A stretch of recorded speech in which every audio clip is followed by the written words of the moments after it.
run away with you. You're my first love. You're my first love. You're my first love. You're my first love.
Good evening all, and welcome to round 3 of the Thrustmaster Formula Sim Racing World Championship, live here on simracing.tv with myself, Nick Rowland, and also alongside me in the commentary box today is Scott Woodwiss. Good evening to you, Scott.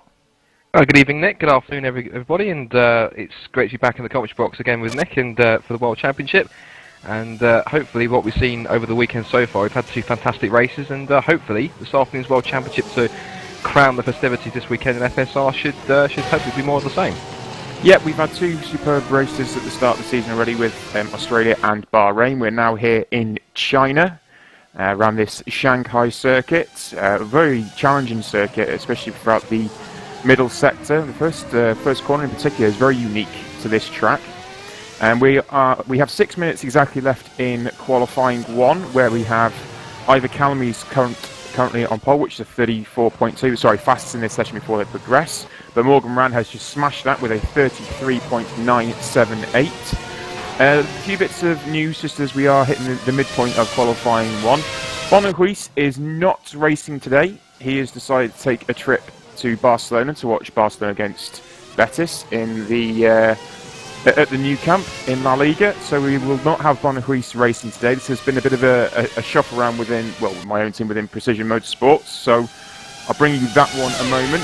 Ivor Calamy's has moved from the GT Omega team up to the Precision main team, so it's Jack keeping his regular seat alongside Ivor Calamy's for Precision Motorsport. The other bit of news from GT Omega's standpoint is that John Eric Saxon has decided to stop racing R Factor 1. Now, he has not outright retired from sim racing at all. He is just simply no longer racing on R Factor 1. So we will see him again in the future, but not again this season. Well, it's very unlikely anyway.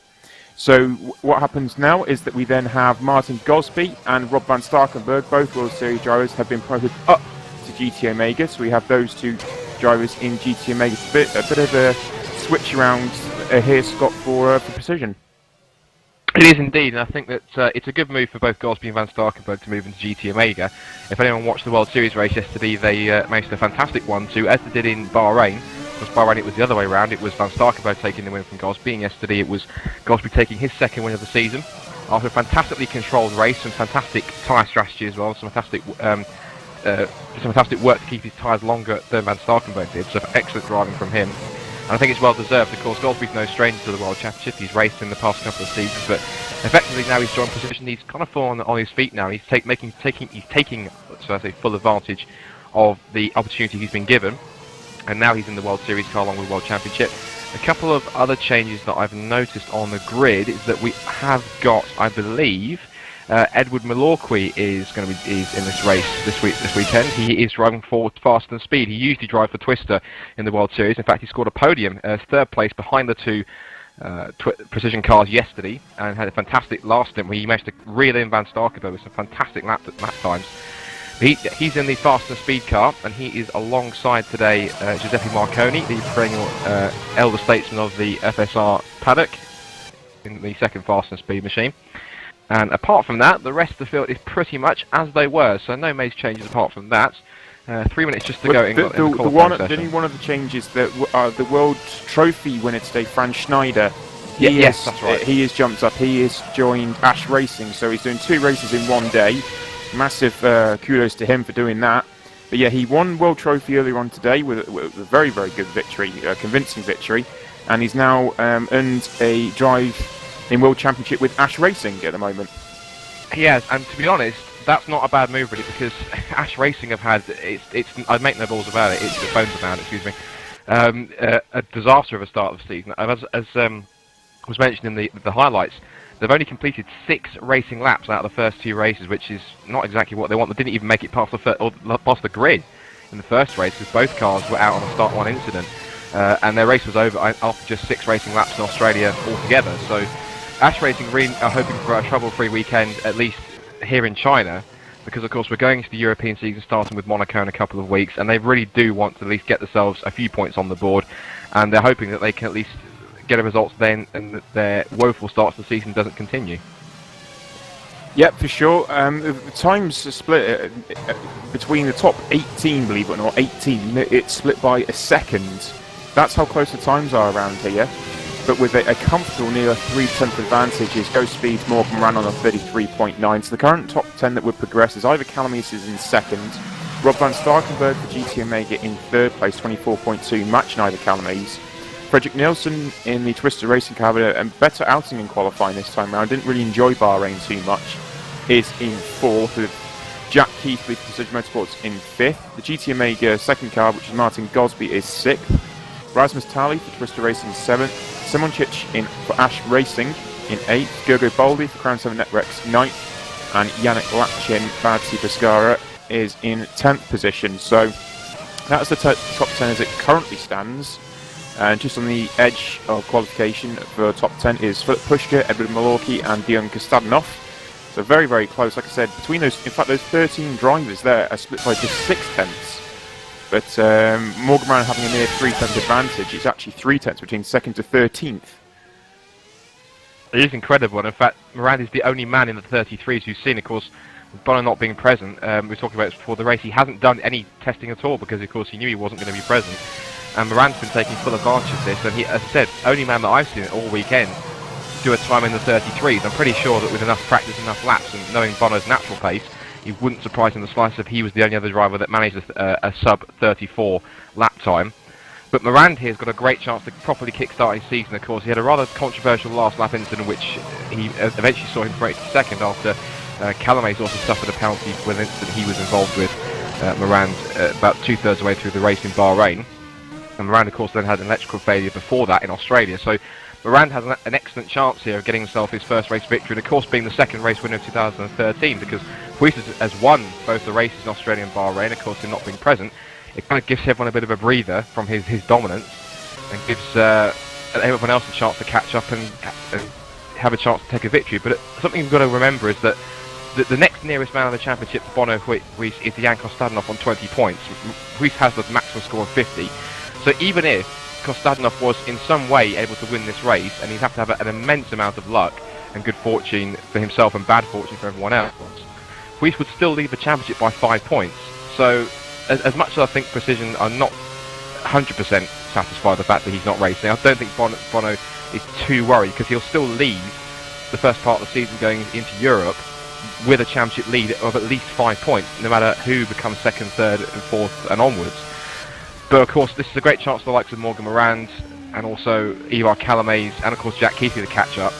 And of course, guys such as Martin Goldsby and Rob Van Starkenburg to impress, because they're doing fantastic, as are Twister, who were another team that had a nightmare start to the season with, again, their race was over in 2 laps compared to their their better weekend in Australia, so they're going to want to rectify rectify the wrongs of Bahrain. And they seem to be doing it the right way. They've both got both cars, I believe, yes, into the top 10. Fredrik Nilsson with a fantastic lap to get a little closer to Moran's time. But qualifying 1 is over, so we're into the top 10 shootouts. Yeah, qualifying is now over. I think it's only Rob van Starkenburg out on track that's doing a lap. Yeah, he's actually abandoned that now. So there was a few movers and shakers within that as well. Morgan Brown, though, goes through, as does Fredrik Nilsson, along with Ivor Calamis and Rob van Starkenburg. Well, Fredrik Nilsson was the one man that jumped up there. He jumped to second place on the 34.2. Edwin Malorki, he jumped up into fifth place with Faster Than Speed, which is a great run for them. Sixth position is Yannick Lapchin. Jack Keithley was 7th, Martin Gosby 8th, Rasmus Talley 9th, and Simoncic was in 10th. So, incredibly, there was the 3 sets of drivers were on exactly the same time. Lapchin and Keithley were on 34.366, Gosby and Talley were on 34.370, and Simoncic and Baldi were on 34.381. So incredible, there's those triple of times that were very close together. So it must have gone to the 4th digit, and we don't get to see that.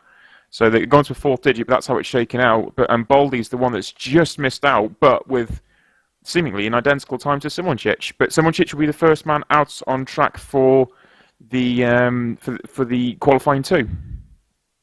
He will indeed. Jay Simoncic, of course, he'll be happy to this is his first shootout of 2013. He just missed out.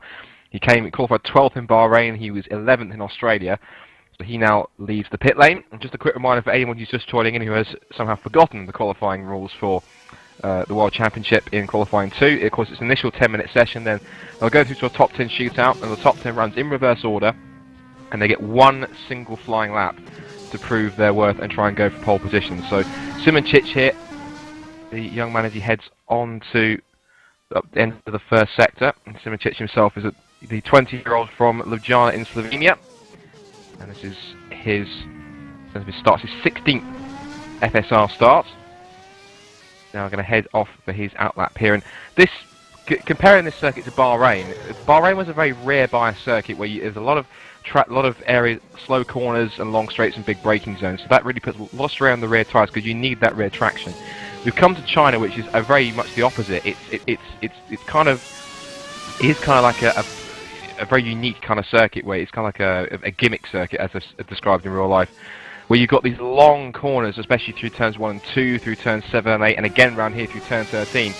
So it's more of a front-heavy circuit where the wear on the front tyres is much more pronounced, and it's much more deadly. And we saw yesterday, especially in the World Series event, how Gosby was the first of the 2 precision cars to stop on the first stint, but yet he managed his tyres so well in the first part of that second stint, he actually ended up pitting before Van Starkenburg. He forced Van Starkenburg's hand to wear his tyres out more, and that's what eventually gave him the race victory. So we'll probably see a lot more of that today, but for now, here comes Simoncic winding up to start the first lap of the session. Yeah, it's very much a front-limited circuit, and it's going to be particularly taxing as Simoncic is now racing down into turn 1, which this is the area where you need to really protect the tyre. The front left takes an absolute battering around this corner. The front left, you have to protect as much as you can. That was a nice line there from Simoncic. Hugs the inside. Oh, he's run a little bit wider, but he squared it off just about. So was able to get the power down, just about got the power down as he comes down towards turn number 6. And, now he's missed the apex there. Picked up on the exit, though. Didn't really square the corner off as well as he did previously. Again, this is now a very difficult corner. It's a long right-hander, so it affects the front right. And he's run wide there as well, so it looks like he's come back with some understeer. Again, a little bit of understeer in this midsection. This double left-hander is very tricky. You've got to really slow the car down and fire it out the other side. The traction is critical through that corner to make sure you successfully get a second sector time as he now brakes down into turn 11. Nice apex there, a little bit too much speed for 12. Yeah, and he's run wide, and it's cost him the exit speed going through turn 13. He runs up wide. He runs up very, very high on the track. Okay, that's a different line than some other drivers tend to do, but he's run up very high. Now, sprinting down this long back straight now, building speed up to over 320 kilometers an hour, 321, 322 as he hits the brakes for the hairpin. Oh, a little bit of inside lock on the front right there. Gets it off the corner quite nicely as it comes up to the final corner. Very tricky corner this. You take as much inside curb as you can. Third gear, not running it too wide because it's basically a 90-degree corner. And it's a 1:36.3 there from Simoncic. Not the greatest of time, would have thought, for the second part, but he probably would have thought maybe on the hard tyre there. Yeah, it looks to me a hard tyre time, so it wouldn't surprise me if that's a little slightly off the pace. So Simoncic has set the benchmark, and now here comes the first man to try and beat it. Here comes Rasmus Tali. Third race for Twister Racing as he heads down towards turn 1. A nice apex speed as he heads through. Just hugs that inside line a little more. He's really just keeping close to that inside curve through turns 1 and 2. Dips it down through 3 and 4, and will let the car just run wide through the exit of turn 4. And even he makes a tiny little bit use of the exit curve. He'll come towards the end of the first sector, and how is it looking? He is up by just under 4/10 of a second. So this must probably is a hard tyre time, but he's obviously seems to have found he's a bit more comfortable on this tyre. Through the corners 7 and 8, long corners, a lot of strain on these front tyres here. They'd be screaming out for traction and just begging for mercy in some cases. Down on the brakes now through turns 9 and 10. Double apex left-handed. He'll head to the end of the second sector. Let's see if he's found any more time as he heads down towards turn 12. Very hard braking zone. And he's had even more time. Look at this, 1.2 seconds. So this is a fantastic lap so far. Maybe Rasmus is actually on the soft tyre here because he's found a lot of time in that second sector where mechanical and aero grip is absolutely crucial. Onto the back straight now, and he's now reaching, let's see, into top gear. About 300 k's now. Let's see what his top speed is. He heads down towards the turn 14 hairpin, keeping it to the left-hand side. Not as quick as Simoncic, obviously carrying more wing, but down on the brakes. Touched 317 k's under the brakes now for the hairpin, and he clips the apex much better there. Doesn't lock the fronts either. Nice traction out of that hairpin down towards the final corner. Watch the barrier on the inside here. That's for any anti-cuts. And took as much curve as he could down the pit straight towards the line. And he goes fastest, 1:34.642. Now that, to me, clearly looks like a soft tyre time because he was much faster than Simoncic. Gained another 4/10 in that final sector. So really that's the benchmark for the soft tyre runners. Let's see what our next contender can do, and that is going to be the first of the GT Omegas. It's going to be Martin Gosby. It is indeed Martin Gosby's turn now, but that's definitely a soft tyre time. Then that's a great qualifying time there from Rasmus Talia, 34.6 on the soft tyre. As we now will see the GT Omega and Martin Gosby's outing in World Championship. And obviously reflecting on a very good World Championship race he had in Abu Dhabi last year where he came third. Funnily enough to Woodwiss and Ivor Calamy, who were first and second, and Martin was third. It's a tidy set to 1 here at the moment. He's got a good exit from turn 2 as well. Or turn 3, I guess you could call it, turn 2, 3. Heading down towards the kink from 5 down to 6. He's 3/10 off. Right, so we've seen 3/10 off already, and that was on the harder tyres. So Gosby looks like he's on the harder compound tyre also as he goes through turn 7. It hooks up quite nicely there, comes towards 8, drop a gear, drop 2 gears in fact now, down to 3rd. This double left-hander down in 2nd gear from 4th. He flicked up a gear just towards the end there, so plenty of revs in the car. Good exit there, solid exit, as he now heads down to turn 11, sorry. 8/10 off Rasmus Tali, so he's up on what Simoncic did as he comes through turn 13. Much better line there as he powers on through the corner. Such a crucial corner this. There's such a long back straight. You really want to be getting on the power nice and early and sprinting all the way down this back straight. Very difficult to do nevertheless. As he's building speed, 314 kph. Yep, 314 kph as he hits the brakes into the hairpin. First gear, runs it a little bit wider, but got the job done. And he coming up to the final corner now, drops from 6th into 3rd gear for the final corner, and drives to the line now. It is a 1:35.9, it's good enough for 2nd place, 1.3 off Rasmus Tali. Good hard tyre time there, of course. It's about 4/10 quicker than what Simoncic did. Clearly showing a little bit more wing than what Simoncic and even what Rasmus Tali was running. So that would be pretty intriguing to see. As we watch Jack Keith now, as he immediately goes to the outside of the track. So he's obviously preparing to sweep in towards turn 1. Let's see his line there. Takes a little bit of outside curb, throws it into turn 1, and again he holds that inside line, just lets it drift a little bit wide from the inside through turns 1 and 2, then dips it down through 3 and 4. And he actually runs it slightly wider, but then goes back towards the apex of turn 4. Doesn't go as wide on the exit. Do the kink of turn 5. Let's see. This will give them a marker of what tyre he's running. It looks to be a hard tyre time because he's down by just under 4/10 of a second. Keithy then is underway up towards turn 7 and 8.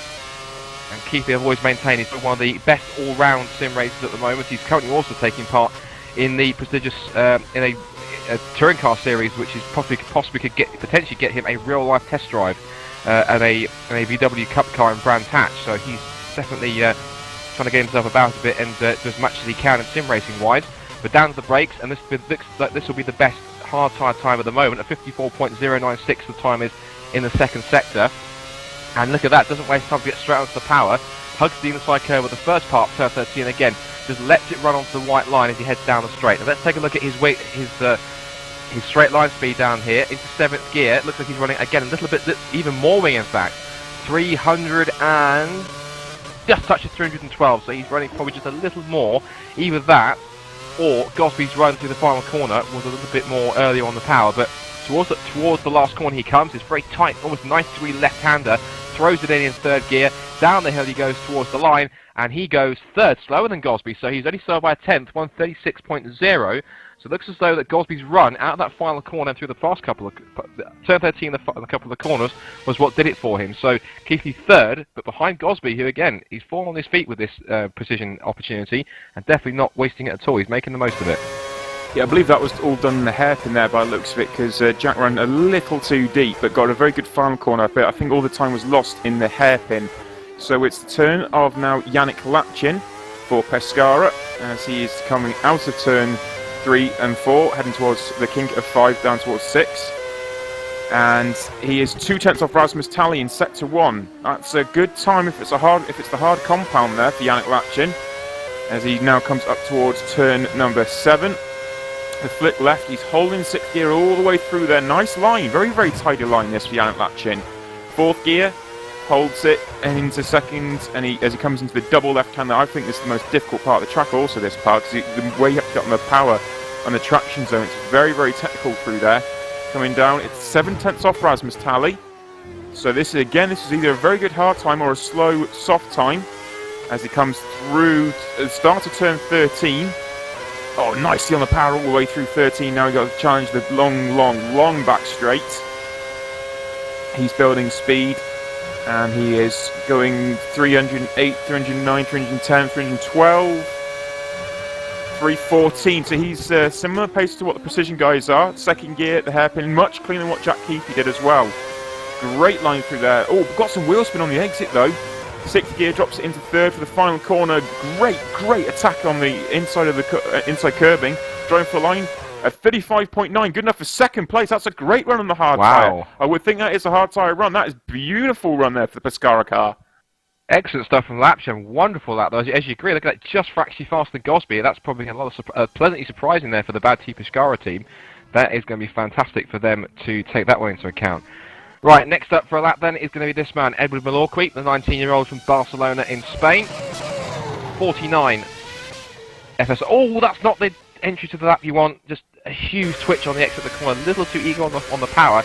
That's going to compromise his start of the lap on the run onto the pit straight. See if he can make it up or just exactly how much time he lost. Throws it in about just 4th gear, flicks down through the gears down to 3rd. Doesn't go down to 2nd. Down to 3rd about 100 Ks. And holds it in 3rd, so he obviously wants the rear traction, doesn't feel confident, so quickly down to 2nd to get the revs back up, and runs down towards turn 6. Let's just check out his sector time then. Where is he standing? He's down by 6/10, so I reckon possibly the run out of the last corner, the mistake he made has possibly compromised his exit and the run down to start the lap, so that's possibly cost him quite a couple of tenths, which is not exactly what he'd be pleased about. And he'll want to try and capitalise his good run of 4, as we mentioned earlier on. Managed 3rd in the World Series race yesterday for Twister Racing. Of course, he's doing double duty again this weekend with fast and speed. And now heading to turn 10. Takes a little bit of inside curve and runs it onto the outside curve of turn 11. Down towards the braking zone into the 2nd sector. He's now down by 1.2. So at the moment, this time, it's probably going to put him, looking at it, it's probably going to put him on a 30, well, not 1.2, he'll lose more time. So he's probably going to come somewhere around, I think, around where Keithley and Simonchich are. But we'll find out exactly where he slots in. Down the back straight, already at 300 K. Let's see how much wing he's running. And he's up to 310. Can he get any more? 311, 312. Touches just touched for a fraction of a second, 313. It seems to be a decent run through the hairpin.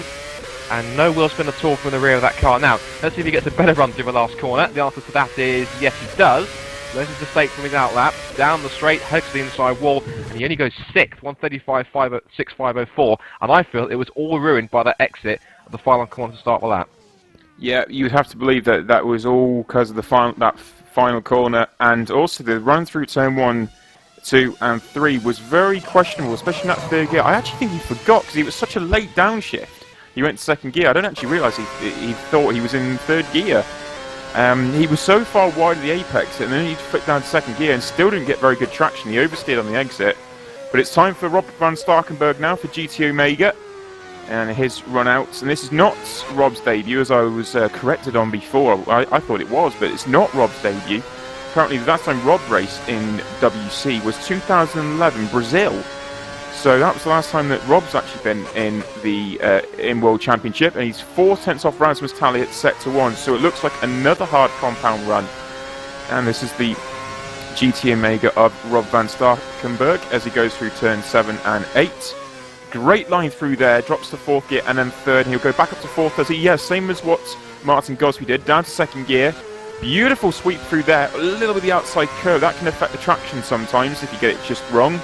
As he comes down to the 2nd sector beam, 8/10 off Rasmus Tally. This is still a very promising time. That's actually a very good middle sector he's had there.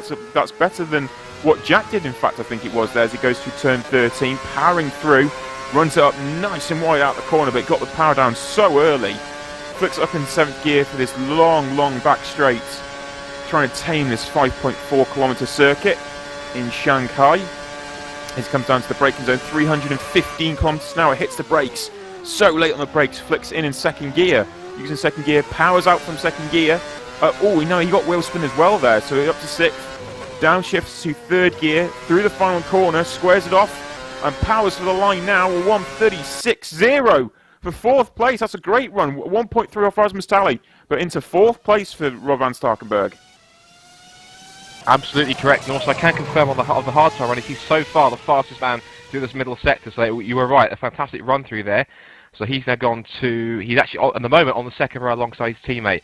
Now then, here's the man who's probably in the hottest seat in FSR at the moment. He is in the seat which should usually be occupied by Bono Huis, but of course, in his absence, Ivar Calamaze has found himself falling on his feet here in the main position team, running through 2nd gear, so obviously not the same kind of mistake that we think that Milwaukee made, but down towards turn 5, through the Kingston 5 and turn 6. Let's look at his sector time, and he's off by 3/10, by almost 4/10. It looks like he's on the hard tyre as well.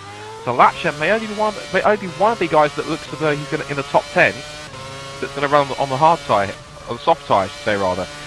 But Calamaze, of course, has a win to his name, of course, heading through turn 7 and 8, and a nice run, gets it right to the edge and through turns 9 and 10 once more.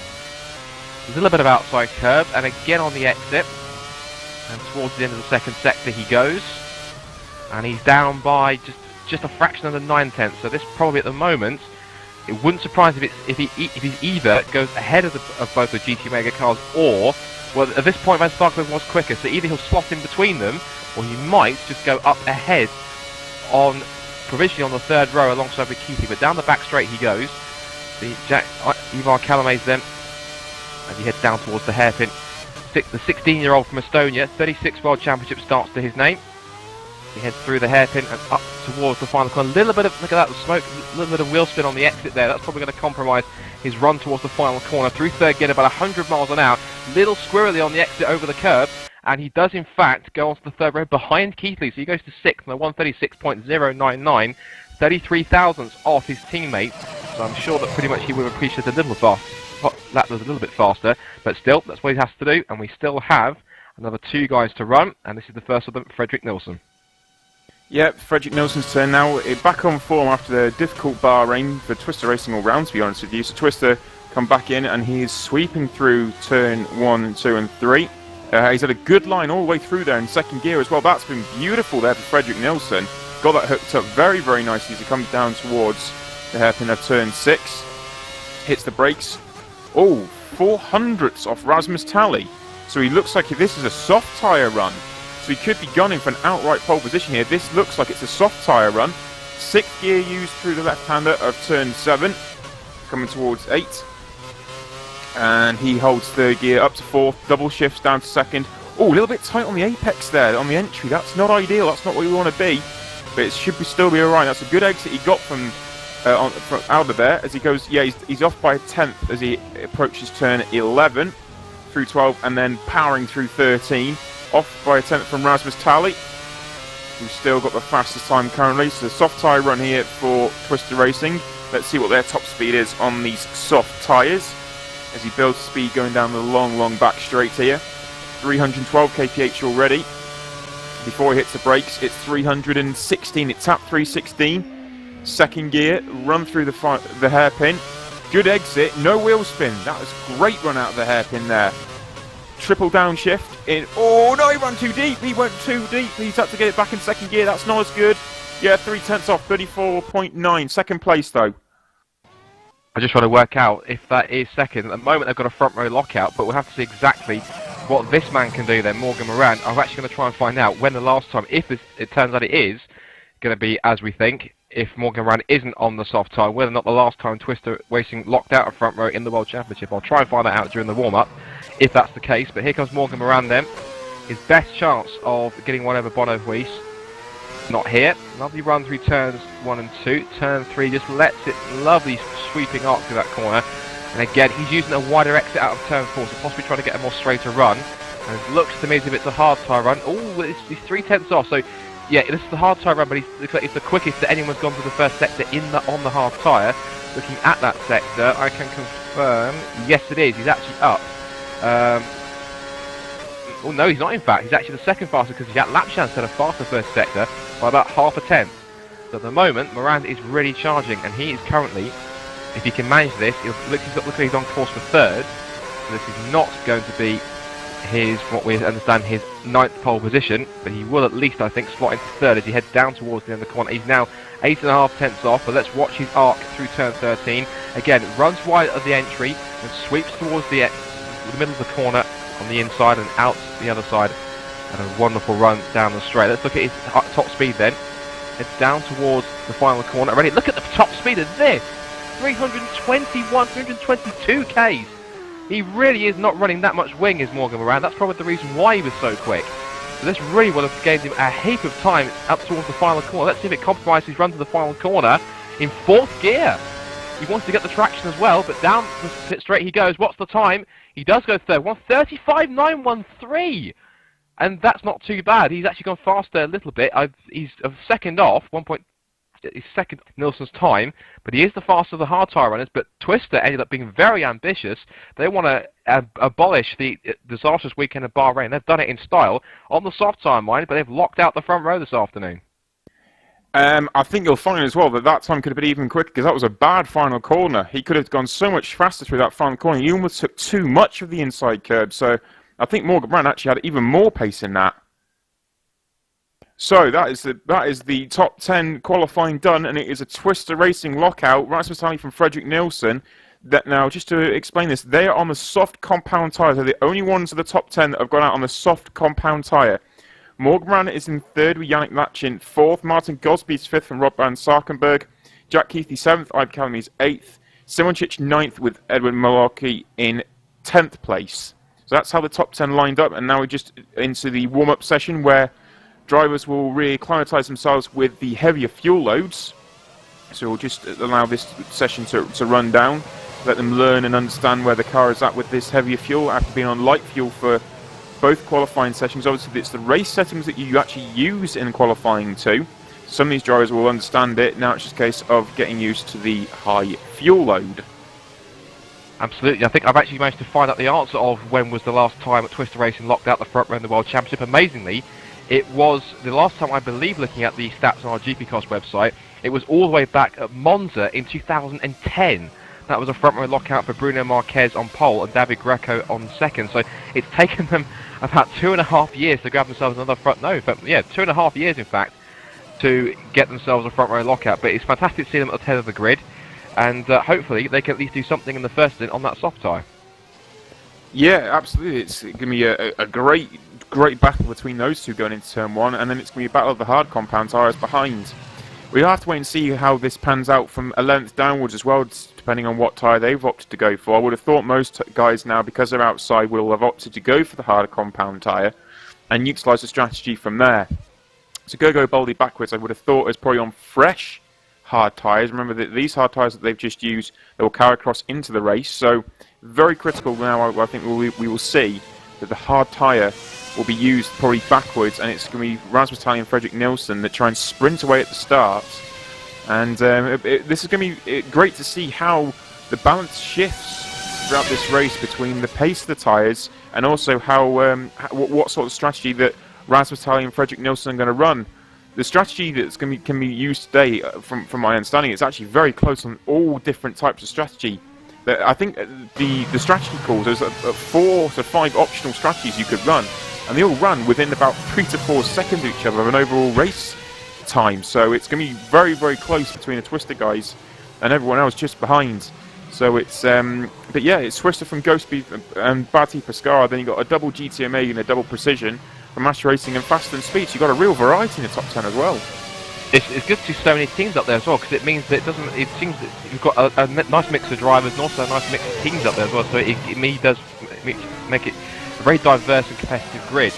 And of course, strategy-wise, I mean, look, from what I understand from the World Series race and just remembering the strategies, it looked like the hard tyre runners, the guys who were on the hard tyre runners, which means that from 3rd down to 10th third downwards, they were able to run until I'd say they were going to run until roughly around that 20 to, well, that 19 to 21, I'm going to say. At a stretch, maybe 22, if they look after their tyres properly. The soft tyres, I think, will probably last, I think, we saw the front runner switch to the soft tyres in the last 10. It's exactly how that's going to pan out, but seems to be, I think the guys behind will definitely, I would have felt, go half of the first stint, keep on the half of the second stint, and then just go for a quick 10 to 12 lap blast on the soft to try and make up any time on the soft tyre runners, provided Twister don't run away with it in the first part. But of course they're going to have to, they'll be slightly compromised the fact they're going to have to stop probably about 10 laps, run a stint that's 10 laps shorter than the cars behind them. So they're going to have to make the most of the soft tyres that they have, and try and pull away as much as they can in order to have a sizable gap when they come into their first stop. Yeah, and we will. We're going to have a sponsor video now. We're due to race in about 6 minutes' time, so we'll just bring you a sponsor video message and be back with you shortly.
Okay, welcome back. You join us in the warm-up session where Patrick DeWitt's currently the outright fastest man with a 140.127.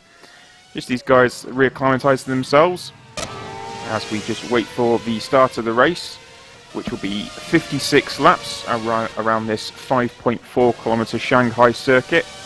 Very, very taxing, as we already said, on the front tyres. Strategy will be key. Once again, having to use both compounds here, the hard and soft compounds. And that front left in particular, absolutely critical through turn 1 and 2, and also through the long sweeping Snell section of turn 13, as we wait for the start of this race. But it's Rasmus Tally has just jumped up on a 140.3 for Twister Racing. Patrick DeWitt looks like he's also going to go on the soft compound for the start, by the looks of it, if he's running that sort of pace. Morgan's done a 141.3, and we've got a Rob Van Starkenburg on 41.7. So 2 minutes until the race.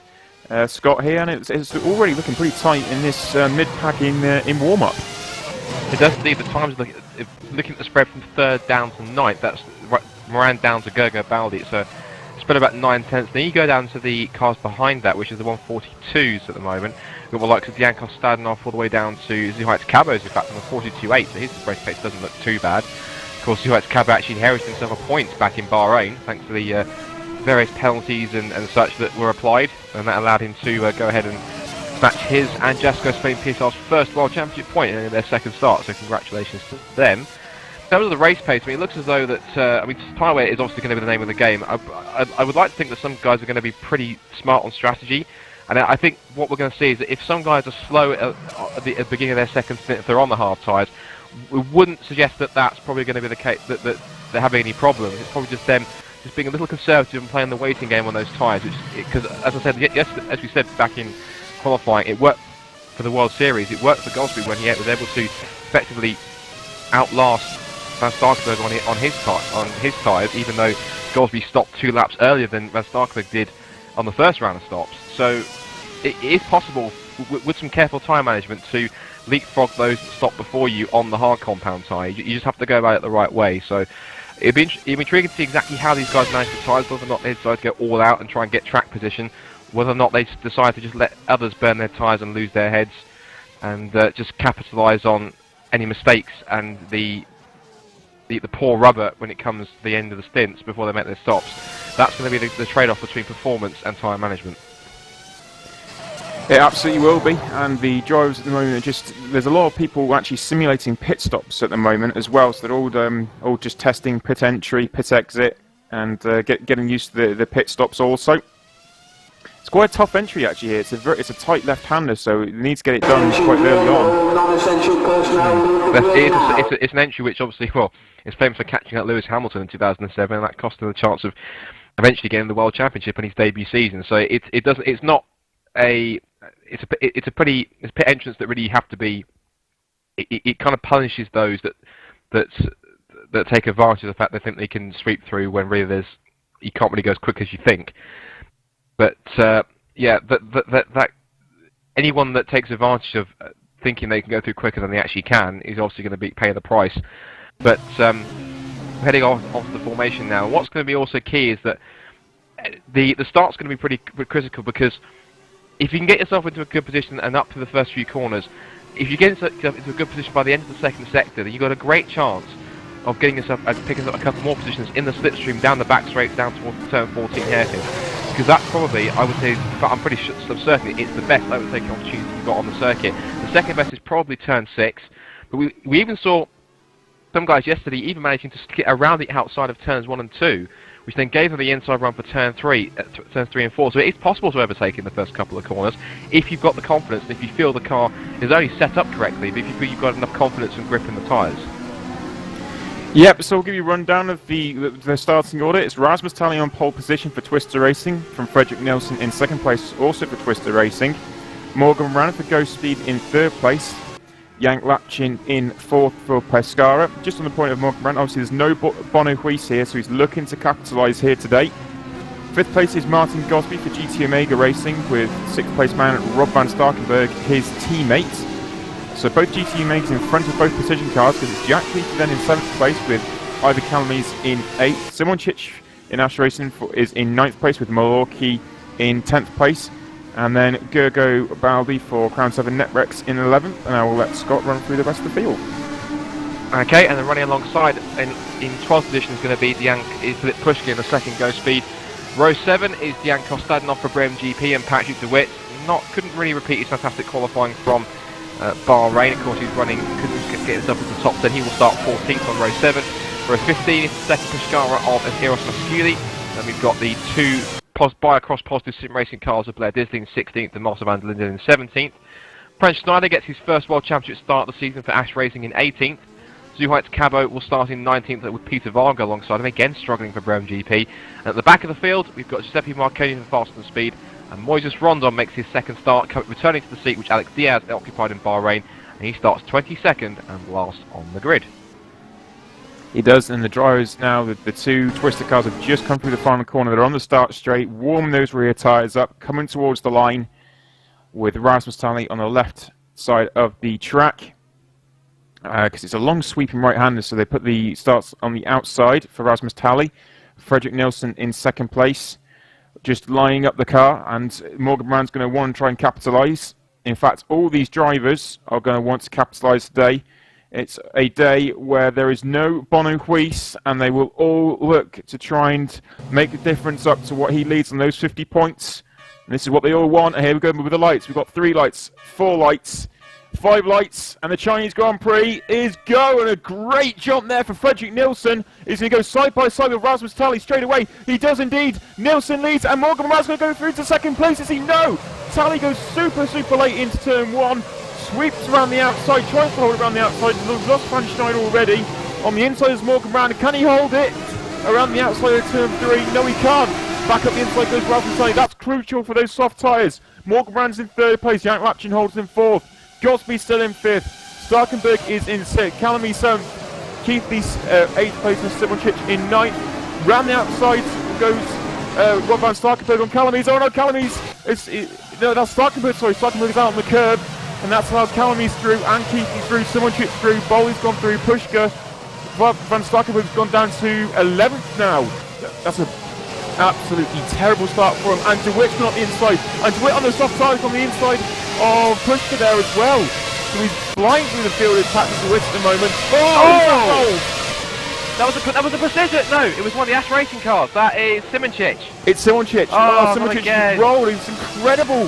He just rolled that. He got side by side, flipped him straight up in the air. Simonchich is out already. So out in front of the two Twister cars with Morgan Moran not too far behind. Lapchin's chasing Moran down, and Gosby is now trying to chase Lapchin. Is quite close to him. That won't get close enough from the braking zone for the hairpin though from Calamy's and Keithley. So it's advantage precision here, but Starkenberg's got a lot to do now. What a start! And especially now Kostadov's just got up the inside of him as well at the hairpin, so he's done another position. So the Brem GP car is coming forwards. Yeah, Malorki of course is dropping back, and he's gone wide. Varga goes wide, and that gives Malorki the place back again. So his advantage didn't really last time, but actually Peter Varga, what a start! On the inside of Van Starkenberg as well, going into turn 1. Simonchich is obviously out this race. Oh, they touched! They touched, and through on the inside, who's that? That's Peter Varga trying to capitalise back. That's what, so Van Starkenberg's now lost out to Varga. Incredible! So Varga's held on, and Starkenberg's now 12th. And that's a fantastic start. I remember he started in the back of the grid, and Varga's flown up on the first lap. He's up to 11th already. DeWitt on the inside there. That's for P7. That's Jack Keithley. So DeWitt's up to 7th now already. Crown 7 Networks car of Patrick DeWitt on the inside. Jack Keithley. He's up to 7th place. The next man is Ivor Calamy's, as Martin Gosby's chasing down Yannick Lapchin, and Morgan Moran's holding 1.5 seconds behind Rasmus Talley. That's good pace. That's good pace. Those soft tyres, those two in front have got to sprint away. A relatively clean first half apart from Simonchich spinning. The only other incident I saw was one of the Jasco Spain cars go wide through turn 1, and also Marcel van der Linden had a spin out of turn 6. He went down to 21st and last, and he's going to try and get his way back into the field. And he's already back up to 18th, as he's ahead of Marconi, of course, who's now last on the grid. So he's 19th in fact. Van der Linden's now 19th. DeWitt's got past Calamy's, straight by him in fact. Incredible. He's gone straight by him out of turn 13th. Patrick DeWitt is now up to 6th place, and side by side Gosby and Lapchin into the hairpin. Turn 14, can he get cut back? No, he went way too deep into the corner there. Lapchin holds on with 4th place, but Gosby was all over Lapchin then. And now they've got the fast starts in Patrick DeWitt on soft tyres. And he's also got to saw run the out the back final track. corner. He's going to have to run. Gosby's going to go one side lap chin. He's going to go the other. Yeah, up the inside of both of them. God, the straight line speed of DeWitt's incredible. He's got 2 positions in 1 corner. So through goes Patrick DeWitt. And Or does he? Gosby's trying to come back up the inside because on the inside of him is Janet Lapchin. And Gosby's going to that's win out of this. great, You see, he is indeed. He's in the middle. Oh, he's got Lapchin. Oh, that's but brilliant. DeWitt holds on. So DeWitt is 4th. Gosby's 5th. He's got by Janet Lapchin. And it's now over Calamy's turn to have a move on Lapchin. I've never And he seen does down the inside into turn 6. He's got the position. Oh, he's nudged Gosby. Oh, teammates nudging each other there. Or sister teams really, but he's nudged Gosby. He holds on. Calamy's is up to 6th. Lapchin 7th. Patrick now chased down Morgan Moran. I've never seen DeWitt make a start like that before. He's really making use of these soft tires. He's carving his way through the hard tyre runners. He's up there trying to chase off. Look at the lap times on the first couple of laps. I'm going to bring my live timing up. The Twisters are running 1 minute 40s, but Moran is the fastest. He's only a half a second off Tarley's pace at the moment. Last time around it was a 40.9 for Tarley, 40.7 fastest lap of the race for Nielsen, but Moran's flying on a 41.4. And the next fastest man is actually Dan Kostanov. No, it's Peter Varga in fact. 141.657, but I think he's possibly on the soft tires. He's like, oh, absolutely. These guys have been battling. There's a battle on no for Ivor Calamy's and Martin Gosby as they go down into the hairpin. Ivor Calamy's is up the inside, breaks later, and he's moved up a position. Oh, who's that? That's Lapchin's gone with him. Lapchin's gone with him as well, and almost Jack Keithley. But Kostanov's there to pounce on Keithley into the final corner. He doesn't do it though. So backwards goes. Calamy's gone forwards on Lapchin as they're going to cross the line. I think what we'll see now, as soon as this shakes out, we'll see these guys in the 41s. But this is allowing Morgan Moran to escape at the front. This is working beautifully for him. The Lapshan's off. He got hit. He got hit by behind. I think by Kostanov. Well, no, he needs to look at the replay because he got hit by someone. But Yannick Lapshan is hit and he's knocked his right rear wheel. He's out of the race. Now I need to look at the replay of that because let's see what happened here. And he was behind. No, it was Gosby. Gosby poked that. Oh, and he tagged the right rear.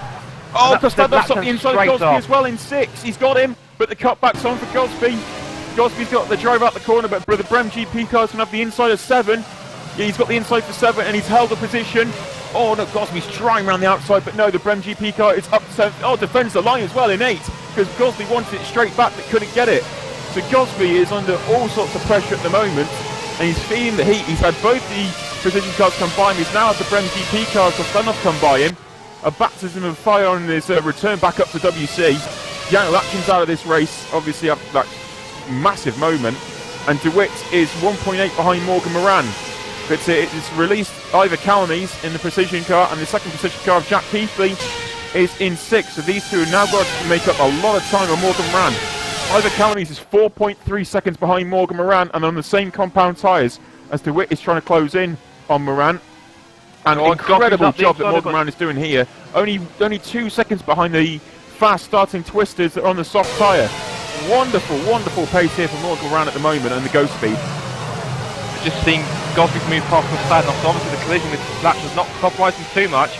Little over the exit curve there. Now this has put Kostanov on his outside down towards turn 1. Made a mistake out the final corner because Kostanov's gone back by into turn 1. He has, so Kostanov's got the position back. Gosby's gone. Oh no, he's gone too deep in turn 1 in fact.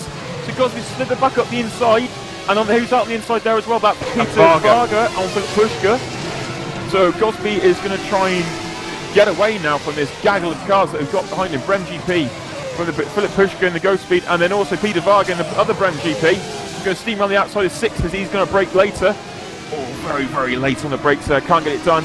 As Rob Van Starkenburg is still trying to recover. He's down in 11th place with Edward Malarkey, not too far back. Those two were battling yesterday. Absolutely, they're heading through turns 7 and 8 now, and the precision cars are running nose to tail right now.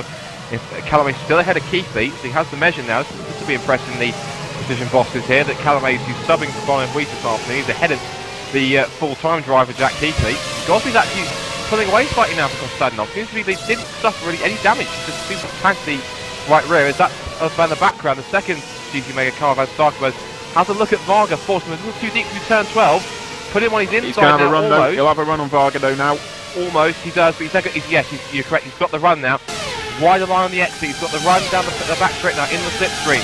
It's now GT Omega on Brem GP, and I think, but we've got Varga in defensive. Yes, he does to the inside, but it's not going to be enough. I think Van Starkenburg may just have the run down towards the turn 14 hairpin. Does he get a sweep around the outside? No, he doesn't. Varga covers the inside line. Look at Malorki up the inside now. Almost. He's thinking about it, but he's up there in 12th. That Brem GP car's got incredible straight line speed because he caught Godsby going into the hairpin and nearly got by him. And he's going to catch him on the straight again as they head towards turn 1. And Godsby's gone ultra defensive straight away. Comes back to the centre part of the track. Sweeps around the outside as Kostanov, but way too deep. Godsby holds it. I think Godsby almost, he looked out of shape, but we just slightly moved across so didn't like to stand off the outside line and say, yeah, if you want this line, you're going to have to take it from me the hard way. But looking behind, Varga is still ahead of Van Starkenberg, and Malorki's putting the second GT Omega car under some immense pressure here. This is for 11th place, and they're just, these two are fringes outside the top 10 spot, which is the top 10 place, which of course the first one's held by Peter Varga there. Got a battle here as well for fourth. This is over 14th place between Eros Mashkuli and Gergo Baldi. Mashuli's been able to hold that position in turn 6, and it looks like Baldi's going to try and on the inside of turn 7, is he? He is, but he's not going to get that done because Mashuli's got more grip around the outside. Wonderful grip on the outside there for Mashkuli. Managed to hold on to that position. Just watching here the lap times comparatively for the leaders at the moment on my screen. Last time they're all running the 41s at the moment, so it looks as though the soft sides are starting to go off now because the Calamies and Keithy have actually just come to 0.7 and 0.8 on a 41, and Mogman did a 41.4 as his fastest time. So now the precision cars have escaped the gaggle of cars behind. The pace is there. As Godsby's now got the Brem GP all over him again, because Kostanov's going down in the inside into the hairpin. Godsby breaks much later. Can he hold it around the outside? Varga. Oh yeah, that's Varga as well. Varga dives up the inside. He dives up the inside of Pushkin. Godsby's hold it, and he's going to hold it in the final corner as well, but he's going to be offline, going down towards turn 1. And the Brem GP's got great straight line speed, and Kostanov's going to pull to the left. And he should go round the outside of him, I would have thought, because of the speed of the car that he's got. The downforce level, but again, Godsby holds the line so well in turn 1, and he's held position.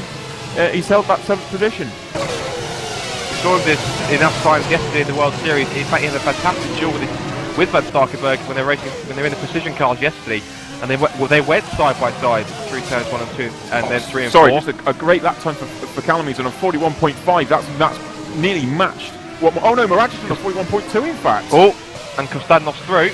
Whilst we're talking there, Kostanov's made the move, so he's up now to 7th past Godsby again, so he's managed to make that move stick.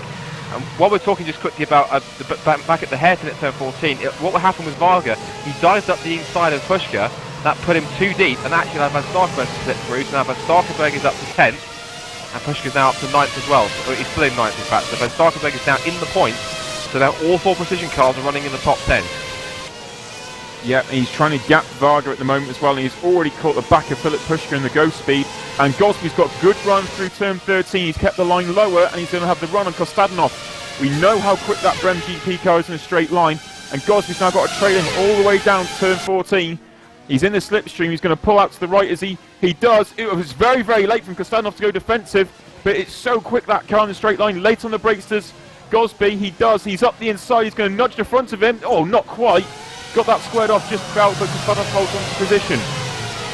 And also fighting behind Van Starkenberg, now fancy to look at 9th. He's going to try and go around the outside, but Pushka covers him off as they head to the last corner, as Van Starkenberg's deck was a little tighter. And also behind, is that Malorki? Malorki's got past Varga. Sorry, Tali's in pit lane. I've just seen Rasmus Tali racing, was in pit lane. So Fredrik Nilsson looks like he's going to be next. So Rasmus Tali, the Twisters are already pitting on lap 8. Well, I believe that Tali was still second. I believe Nilsson was still holding the lead, so Tali's actually pitching from second. Yes, so that means that he's now. Oh, Kostanov spun! Kostanov lost it. Now that exit at turn 4, and he's dropped down way. He's dropped lots of it's behind his teammate, in fact. Yeah, he's dropped well down there. That's released Pushka, and Malorki is drafting up to the back of Van Starkenberg now as well again. And he understeered. He understeered off wide, and then just lost the back end of the car, and he's gone down from I think it looked like 6th. Down to 11th there. Look at that, he's lost 5 spots. So that is a disaster now, but now Rasmus Tali is now pitted. Sorry, she said from 2nd place, not 1st, I apologise. It was, and he's come back out in 12th player, but critically, clean air. That's worked out nicely for the Twister Racing guys, and he's going to catch Kostanov now, who's obviously a mistake. Oh, Varga! Wow, they've gone side by side and nearly touched the 2 teammates there. Definitely not. Rule number 1 of when racing, do not hit or take out your teammate. I'm pretty sure that Brem GP was possibly screaming down the radio saying, come on Peter, come on Jan, let's just keep it clean here, don't do anything stupid. But in terms of Race ahead, Nielsen into pit lane. and we've got a battle now between Starkberg and Pushka down the back straight down towards the hairpin. As race leader pits, and Milwaukee dives up the inside into the hairpin. That was so advantageous from the Spaniard there, but it looks like Van Starkberg will hold him off. And Pushka then holds on now to 9th, 8th, 7th at the moment. Now then, where is Nelson going to come out? He's only just got into his pit box, I think. And he's leaving pit lane now, and he'll rejoin, I think. Will he be in traffic? Let's have a look here. So exits pit lane, and he comes back out in... Behind Kostadinov, he's in 10th. But ahead of his teammate, though. He's ahead of his teammate still, so even the undercut did not work there for Rasmus Tally. His teammates still come out in front of him, but they've caught this traffic pretty fast, and now Nilsson's got to negotiate Kostadinov, and they're on fresh tyres, and Milwaukee's got a run on Van Starkenberg going down towards the hairpin of turn 6. He's got the outside, brakes later as well. Can he sweep it round the outside? No. Back up the inside comes Rob Van Starkenberg. He holds a position. He's still in 7th, but Philip Pushka has escaped with the tune of 1 second. And what was interesting, they went side by side into turns 3 and 4, but for the moment, Starkenberg had the run, he had the line, so Milwaukee's going to have to think again here, and he's probably going to have to make a move. Once again, his next opportunity will probably be, if he can't get him down to turn 12, it'll have to be down towards turn 14, hairpin down the back straight. Morgan Rand's on a 41-0 also now, and the two precision guys are kind of in that sort of low mid-range at the moment. For Calamies and Keithley, 41.5, 41.7 for Calamies and Keithley, but Morgan Rand did a 41.0, so great pace on those hard tyres, and I suspect we will see Crown 7 Networks out in pit lane momentarily to welcome Patrick DeWitt, especially if he does that. He got completely crossed up in the hairpin, really struggling for grip as he comes up to the final corner. He does dive into pit lane, so second place man Patrick DeWitt into pit lane. The Callaways will sweep through to take second, Keithley will grab third, Gosby's going to go through into fourth now. And he'll stream through. He's going to lose quite a few places now. Here comes Pushka, and then Van Starkenberg and Milwaukee, then the Super MGP cars. And look at this. Tarly, in fact, I think they're going so fast, in fact, that two Twister cars on fresh tyres, they're already onto the ball. Nilsson is at least onto the back of Kostadinov through turn 1, so making the most of that. And I have a feeling, look at the sector times. DeWitt's behind Bowley, sorry, he's just missed out. He's behind his teammate, he's come out just behind Gergo Bowley. Correct. I have a feeling that the two Twister cars have gone off the hard compound tyres, and they've got the soft tyres out of the way. And I have a feeling they'll run towards the hard tyres. As now Nilsson looks up the inside of Kostadinov into turn 6. Nilsson went a little too deep, but may have to just give Nilsson room. But no, he hangs on around the outside, so lives to fight another day here. But Nilsson might not take no for an answer here. He's right on the gearbox of the MGP car through turn 7, then through turn 8. The left-hand side tyres are really taking a pounding through that section. And Nilsson is using the fresh tyres to his advantage now. He's all over the back of Kostadinov here, and I'm pretty sure we'll see a pass. If not here down into turn 12, at least down the back straight. Yeah, he's very close to Kostadinov, and he's looking any which way he can. I suspect they probably have now switched onto the hard compound tyres, but obviously much fresher hard compound tyres, as they will draft up to the back of Kostadinov pretty sharpish, and he's going to have the run, I think, as well. Milwaukee might start close on Van Starken because he's not quite into Pushka. Out in front as well, there's not much change towards the front of the field. So it's all on. If Nilsson could go down the inside of Kostadinov, he can. He breaks very late. Too late, in fact. And he's got the cut back, and Kostadinov holds position. We're seeing some very ballsy attempts, but at the moment, Scott, with it, they're not very clinical manoeuvres. They're not very clean. It's all very late on the brakes, all very messy in the hairpin. It's not working out for some of these drivers, and they're just going a little too aggressive in some of these corners and not making it stick. No, I think they realised that, of course, I think really they kind of was getting a little too desperate here. In fact, of course, they know that the best chance to overtake is down to turn 14. I think they're letting their excitement and their adrenaline get the better of them here. They're not really putting any calculated passes together. We're watching here. Although Nilsson's going to try into 6. Can he get it done now? Again, Kostadinov brilliant under braking. He's got a way that he just seems to roll the car on the brake, and it allows them to keep up the mid-corner speed. We've lost Marcel van der Linden, unfortunately, now. So Kostadinov still holds off Fredrik Nilsson, but this is just damaging both Twister Racing's races at the moment, because they're losing time behind Kostadinov, and Tally has now made up all that difference on the back of Nilsson. It is there as well. Yeah, they're stacked up. That's exactly the thing they don't want, because this is giving advantage to the cars in front of course around them. Sorry, it would also give an advantage to DeWitt, because even though he's pitted later and probably gone later into the stint, DeWitt's in clear air. Yeah, and he's about 2 or 3 seconds up the road. In fact, he's there in 11th, and he's just coming through turn 13 now as the two twisters now behind Konstantinov. I know just a run here for Rob van on the back Starkenburg. straight. This is going to be over 5th place because he's going to the outside of Philip Pushka to the turn 14 hairpin. Brakes late. Now he's done it right this time. He's not out-braked himself. Oh, that's cheeky, Philip Pushka. You're pushing him very, very wide there. So right out over the curb in there for Rob van Starkenburg. But he held the line just about. I don't think there was much contact, if it was very, very little. But Pushka just held that position. And it's actually allowed Malorki to close in again. Absolutely, and this is going back to the twister cars. Obviously, these two guys and DeWitt, they're all out of sync with the hard tyre runners. Of course, they're on a completely different strategy. Oh, and tyres going up the inside of Nilsson. Oh, don't do that. That was going to be spelled disaster there for Twister Racing. But again, this is ruining their race now because they can't get past Konstantinov. They're stacking behind each other. They're losing time on the dirty edge to each other, and this is ruining their race right now. They really have to clear them as quickly as possible. They are trying to negotiate Konstantinov, but Konstantinov's straight line speed is so superior and he's that good under braking that it's not allowing Nilsson entirely to do anything. Malorki against Van Starkenburg against Pushka is still on. It has been for about 5 laps now.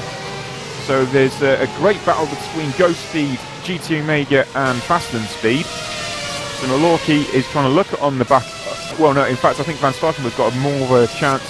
But Pushka at the moment on the back of the Ghost Speed. Good run through 12. Power down through 13. And he should close this time again on the back of the Ghost Speed car. But Malorki is ready to pounce in the Fastland Speed also. Ooh. So to the mid part of the track goes Pushka. And to the left goes Van Starkenburg. And this is game on again. Going down into the hairpin. And he's going to brake later, is he? He does. He brakes late. Oh, the cutback. He's gone for the cutback this time. Oh, that's wise move. That's clever racing there from Van Starkenburg. Gets the cutback, but on the exit for Pushka, still gets the job done. Tight line for Pushka. Better exit for Van Starkenburg. No, oversteers on the exit.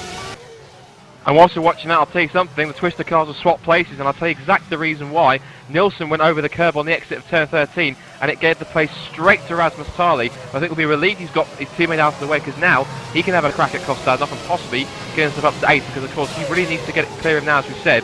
Otherwise, any chance of at least a podium is almost disappearing at the moment, because of course these guys are out of sync, as we've said. Incredibly as well, even though Dion Konstantinov has been battling with those two twister guys, he's actually caught the battle in front because that's been even hotter, and they've cost each other more time. So Van Starkenburg in the middle of it, with Malorki just behind it, but now they're going to have the Brem GP car, Konstantinov closing in. He's only 8/10 behind Malorki, and what's the gap now between Pushka and Gosby? That's out to 4.6 seconds. Gosby's on some great pace, in fact. I mean, just notice that he's down to 2 seconds behind Jack Keithley. So ever since he's got that out the way with that battle, Gosby's now closed in on Jack Keithley. Morgan leads handsomely by 7.4 seconds now as well. He's dipped into the high 140s on race pace.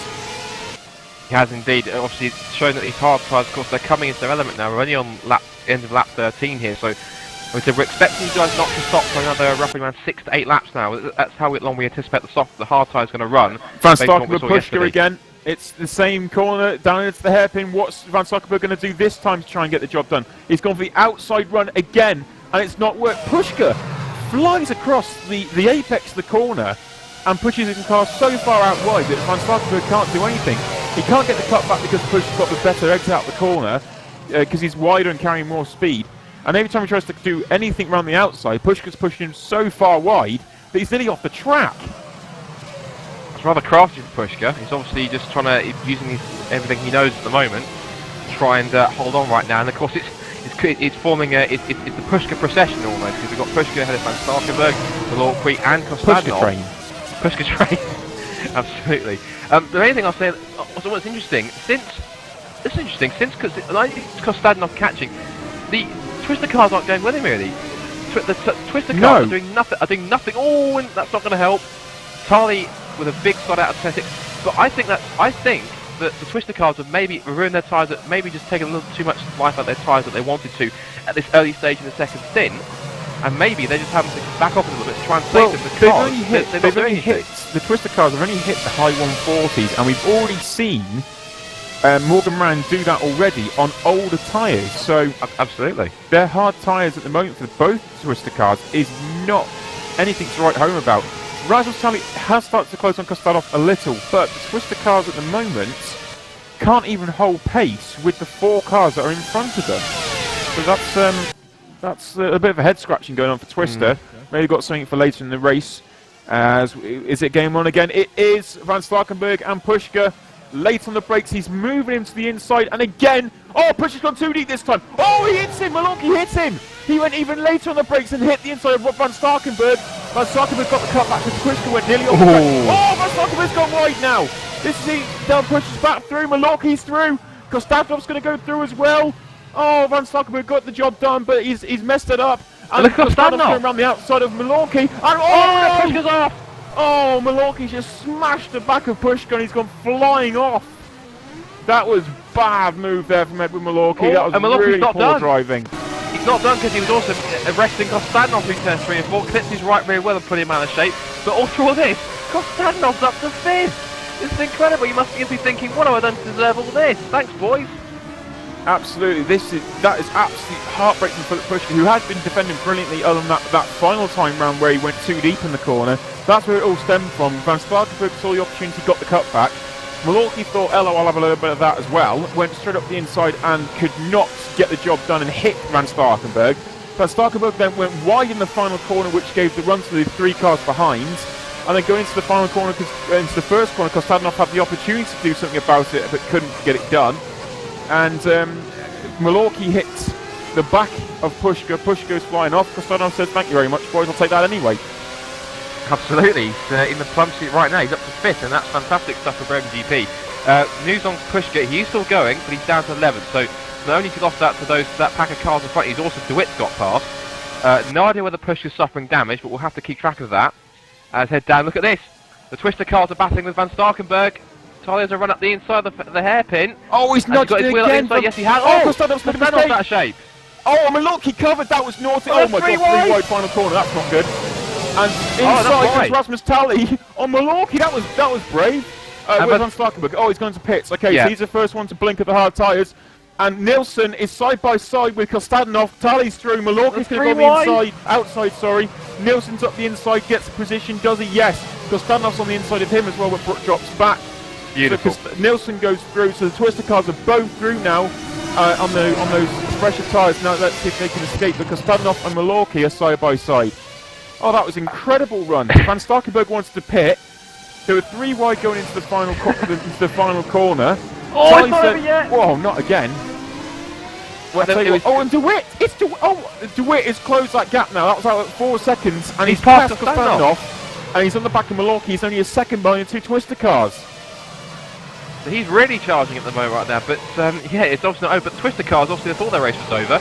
Now they're up to 5th and 6th because they've lost. They're Gosby's quite a way up the road. He's already up through turns 12 and 13 right now, and they're ready to come towards the end of the second sector. But this is kind of almost worked out for Twister now, because they've managed to get past all the traffic. It's taken them a very, very long time to do, though. That's the only downside. It's taken a long time. Van Starkenburg has come out in 16th place on fresh tyres. That's a very early stop. I guess Precision or GT Omega are going to play a slightly different strategy here, but that is early for a hard compound stop than what we have previously seen. So maybe a switch of strategy here. Twister cars into turn 14, and there's the switch. Nilsson. Not over yet. Again. I don't think any of these guys can actually get through without touching each other at the moment, because it's all very, very close and personal. Yeah.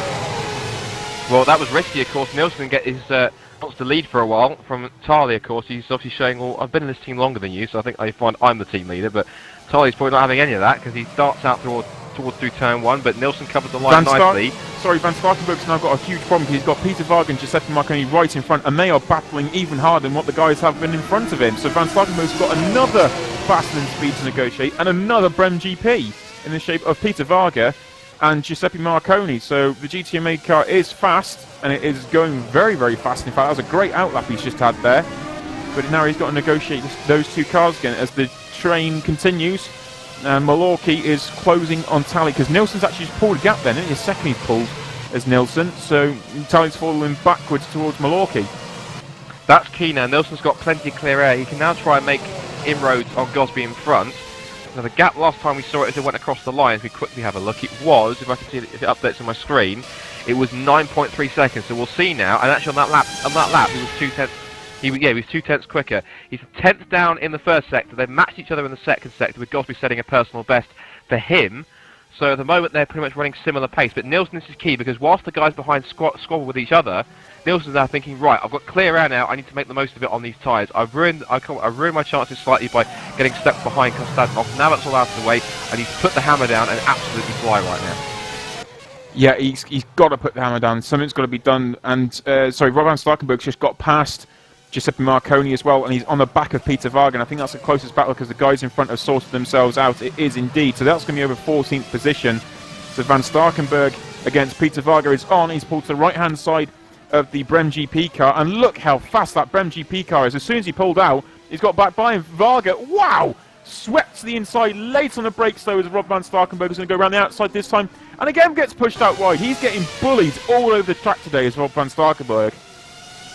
He's probably thinking, come on boys, leave me alone, I'm only trying to race here, don't try and push me off the track. The last WC race he had was Brazil in 2011, and he's just been bullied by everyone in this field today as Van Starkenburg. He's gone to the outside of Peter Varga again, and can't get by, and that Brem GP car was superb straight line speed, and Varga has held the position just about, so he needs to get by Peter Varga pretty quickly though. And I've just read it on the underside of his rear wing, it says old man. I like that. I think old man on his rear wing. Well, I think that's probably because he's still in John Eric Saxon's car. I think that's probably the reason why they haven't changed the skins over yet. It's still the finished flag on the Peter Varga, that is. Peter Varga on the underside of his rear wing says old man. Well, I've got a spreadsheet up here which gives me the stats of all the drivers. Let me just have a look at this, double check his age just very quickly. Peter Varga is, I don't understand it, because he's only 25. So what? I don't know what they're classing in GP as old. Oh, up the inside of turn 8 is he? Sorry, turn 9, not quite. He tried it. Rob Van Starkenburg, that's not a usual overtaking spot, but he tried it. And he's getting very close to Varga. Did he weave there as well, Varga? I think he's saying, not there, mate. You're definitely not going up the inside of 11. He's going to try through 12. He's broke very, very late. Nice cutback, though. Great run there for Rob Van Starkenburg. He's going to go straight away side by side. No, that's like probably wise from Van Starkenburg because he knows that he's just going to power on. So Van Starkenburg is just going to sit underneath the rear wing of Peter Varga and try and go to the inside again, is he? Yeah, Varga's right on the extreme right-hand side of the track there. And again, the Brem GP car has great straight-line speed round the outside. As Rob Van Starkenburg cut back this time. Yes. Can he get the power down, though? He does. Van Starkenburg goes up to 14th. And he'll get into the final corner. He does. See, he's gone through. Oh, he's done the same again! He did the same again a few laps ago. He's done exactly the same thing and gone wide at the final corner as Rob Van Starkenburg. And whilst that's happening, we've had our first hard tyre runner make this first pit stop. He's the guinea pig, and that's Dejan Konstantinov. So he's made his first switch to tyres on the end of lap number 18. So obviously we're going to expect then the front runners to make their pit stop as we expected, and probably within the next 3 laps, I would say. That's probably the length of course. That's now going to allow the 2 twister cars to make their way back up through. But of course they're out of sync. They've got to make their second stops. But it means of course that they will be on the hard tyres to near the end of the race, and the rest of the field will be on the softs in the last, I'd say, 10 to 12 laps, as we said. Yeah, as Morgan now is still the man out in front. It comes to the end of lap 19, but he's leading the way for Ghost Speed, with Ivor Calamise in second place, from Jack Keithley in third, and Martin Gosby for GT Omega in fourth place. Some 7 seconds further down the road from the Twister racing car of Frederick Nilsson. And he's now 1.3 in front of his teammate Rasmus Talley, who's still being pretty menaced by the fastened speed of Edward Malorky. And then they're heading down towards the final corner now as they head still to Twister cars. Nilsson's still got a gap now, of course, to Talley, as we said, and then Malorky heads through. Is anyone else pitted from positions? Not yet. I can't see anyone else going through. I was watching, of course, on Konstantinov's outlap. He talking about bullying. He bullied Moses Rondon out of the way through turns 9 and 10. Just sent it down the inside. I was like, God, get out of the way. And he Rondon had to come or just submit. Didn't want to, as I think there's that Rondon. No, he went wide to the exit of the last corner. I had some lag on my screen. He went wide through the last corner. So he is currently running. In fact, the 2 Jasco Spain PSR cars. Cabo's up to 10th, which is good for him. Of course, if he stays there, of course, he'll get another point as he got it in Bahrain. And Rondon is 13th now, having just been passed by Konstantinov on his outlap. So the Jasco Spain PSR cars not doing too bad, and he's ahead of both, obviously, Rob Van Starkenburg, who has pitted. believe Peter Varga has as well, I think. And Marconi, of course, is on the hard tyres to get to pit, and also Blair Disley, who's at the back of the field and running last, so the car's still running. Cars we've lost Gergo Baldi at some point, because Gergo Baldi's out of the race.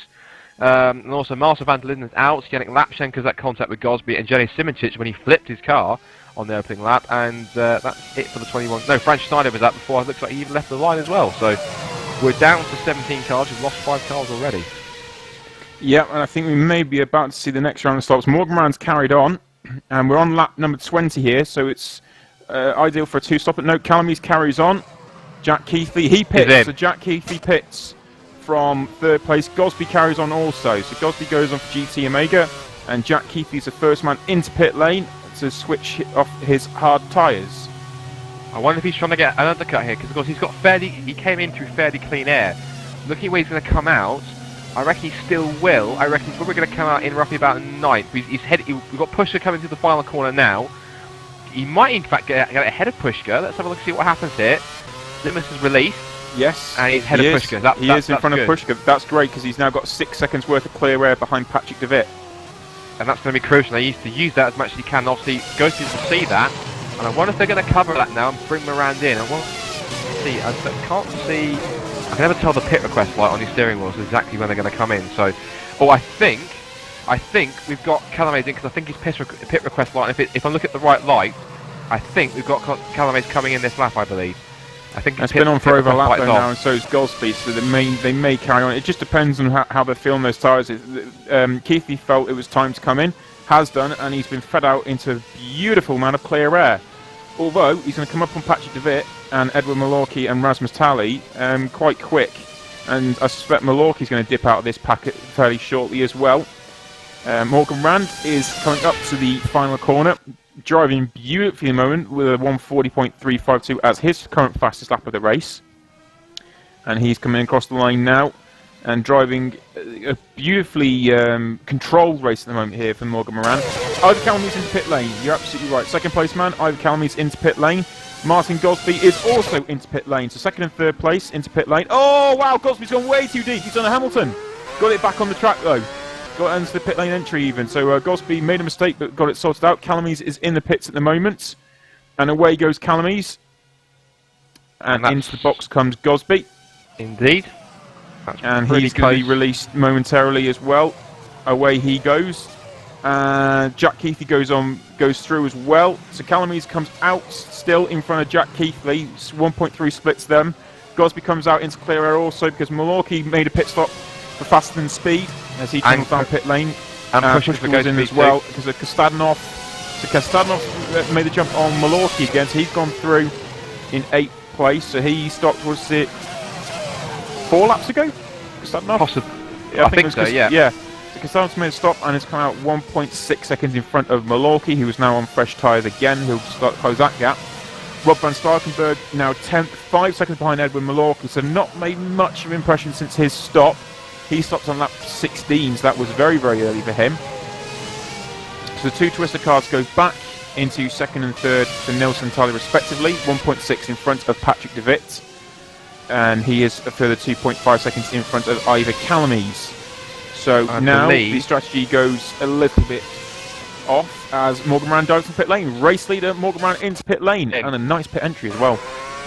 Yeah, he had his pit light on. I saw that obviously for the second half of the lap, so obviously this was the lap he was due to come in. Of course, not making the same mistake he made in Bahrain. He stayed out 5 laps longer than everyone else, and that ruined his strategy. It paid the price for it at the end of the race when he was on old tyres. But Moran is now away, and he should get out in front, nicely in front of Nilsson, who came out the final corner, followed by Talley a couple of seconds back, and DeWitt as well. And Moran does exit, and doesn't lose. He has the outright race lead. That's great work from Morgan Moran there. Outright race lead, and he's just come out on fresh tyres. That's worked beautifully for Ghost Speed. Absolutely beautifully for Ghost Speed. 2.1 seconds in front of Frederick Nilsson. Frederick Nilsson and Rasmus Talley will have of course, now what's crucial again at some point, and so will DeWitt.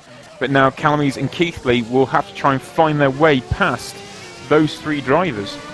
Absolutely, that's the point I was just about to make. The fact that they've now got traffic to get through, obviously, when they got to get up to them. So, of course, Callum, these 2 have got to basically, as you said, negotiate 3 cars in front of them. Whilst Morand now, I can't see any other cars around that's going to be followed for lapping them. The closest cars is definitely Marconi, is about 3 or 4 corners up the road, or even a little bit more than that. So really, Moran is, as you said, perfect pit stop. He didn't make the same mistake he made last time out in Bahrain and stay out too long. I think he's timed that pit stop to absolute perfection. Wonderful pit work. Comes out slimmer lead and absolutely clean air. Couldn't ask for more, could you? Absolutely not. That couldn't have worked out any more better than what it has been for him. That clear air. Nelson and Talia pushing on nicely now with DeWitt. Calamies is closing on DeWitt pretty fast though. He's only 1.4 seconds behind at this point. And Keith Lee has been charging as well. He's into the mid-39s, so he's had a great couple of laps there. And he's the fastest man of that front group because he came out early on those tyres. Tally spun! Sorry to interrupt. Tally spun it up at the final at the turn 14 hairpin, and that's now allowed DeWitt right onto his rear wing. If I look at the rear, get a little bit too eager on the power. No, he lost it back end in the braking. The back end comes around, but it almost pretty much points it right on the exit of where he wanted to go. So that wasn't too bad, but of course it's compromised a little bit. He's lost time to his teammate Nilsson. But now DeWitt's on the back of him, and that's not really going to cause him a whole world of headaches.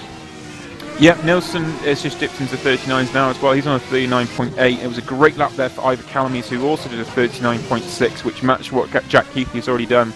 Gosby, with that mistake on pit entry, has now fallen to 3.3 seconds behind Jack Keithley. Before the stop, he was only 1.8 behind, but now he's 3.3 behind after that error on pit entry, where he did a very Hamilton-esque move but managed to get it back onto the pit apron and into pit lane. So that's not worked out for the GT Omega driver, but he's some 12 seconds in front of Kostadinov, who's got Mallorca nearly up the inside of him at 6, that holds that position. And Van Starkenburg is being pretty much menaced by Philip Pushka at the moment as well. Once again, because these two I think are sick of seeing each other. I thought at least Van Starkenburg will be sick of seeing Pushka, because these two have been battling no end.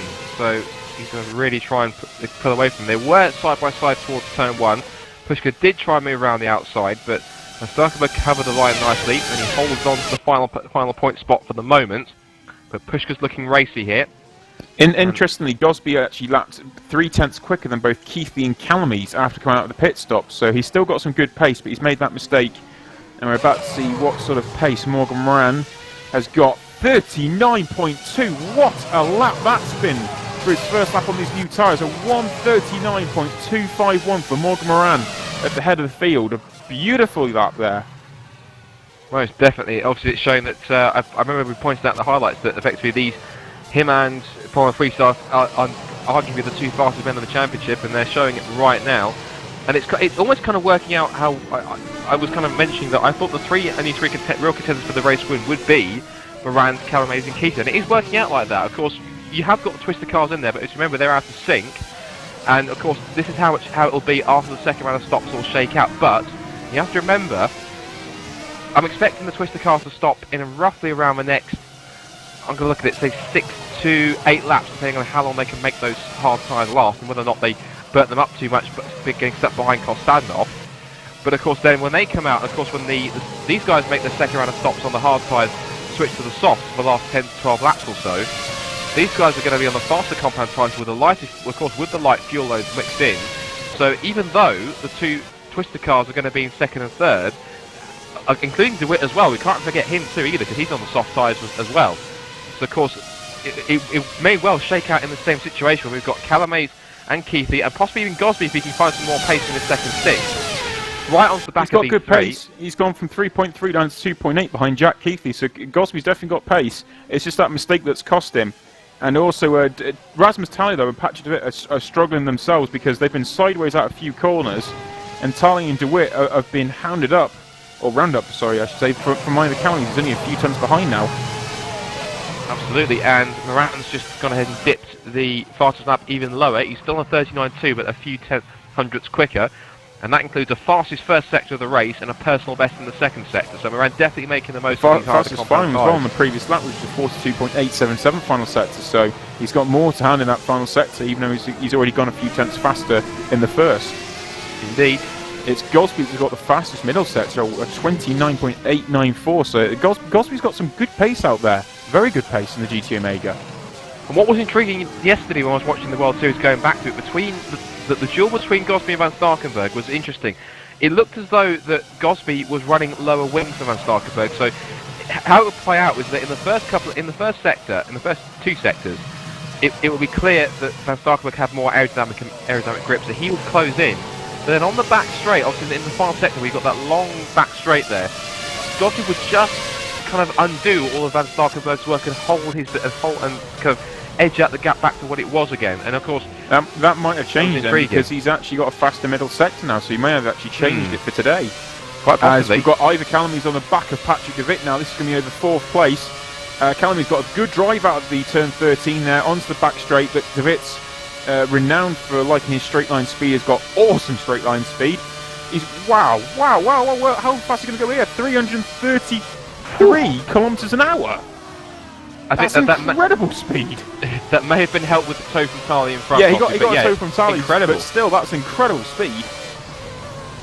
And Calames is probably sat there thinking, how the hell are you going so fast? And obviously realises, oh, I know, because you've got a twister in front of you. That's the reason why. But down the pit straight they come then. Tali's still He's quite literally got a tornado in front of him.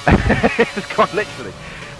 But that's fantastic. Although if it's blue, technically, I'm not going to argue it. I was going to say if it's blue, it should probably be a whirlpool. But there you go.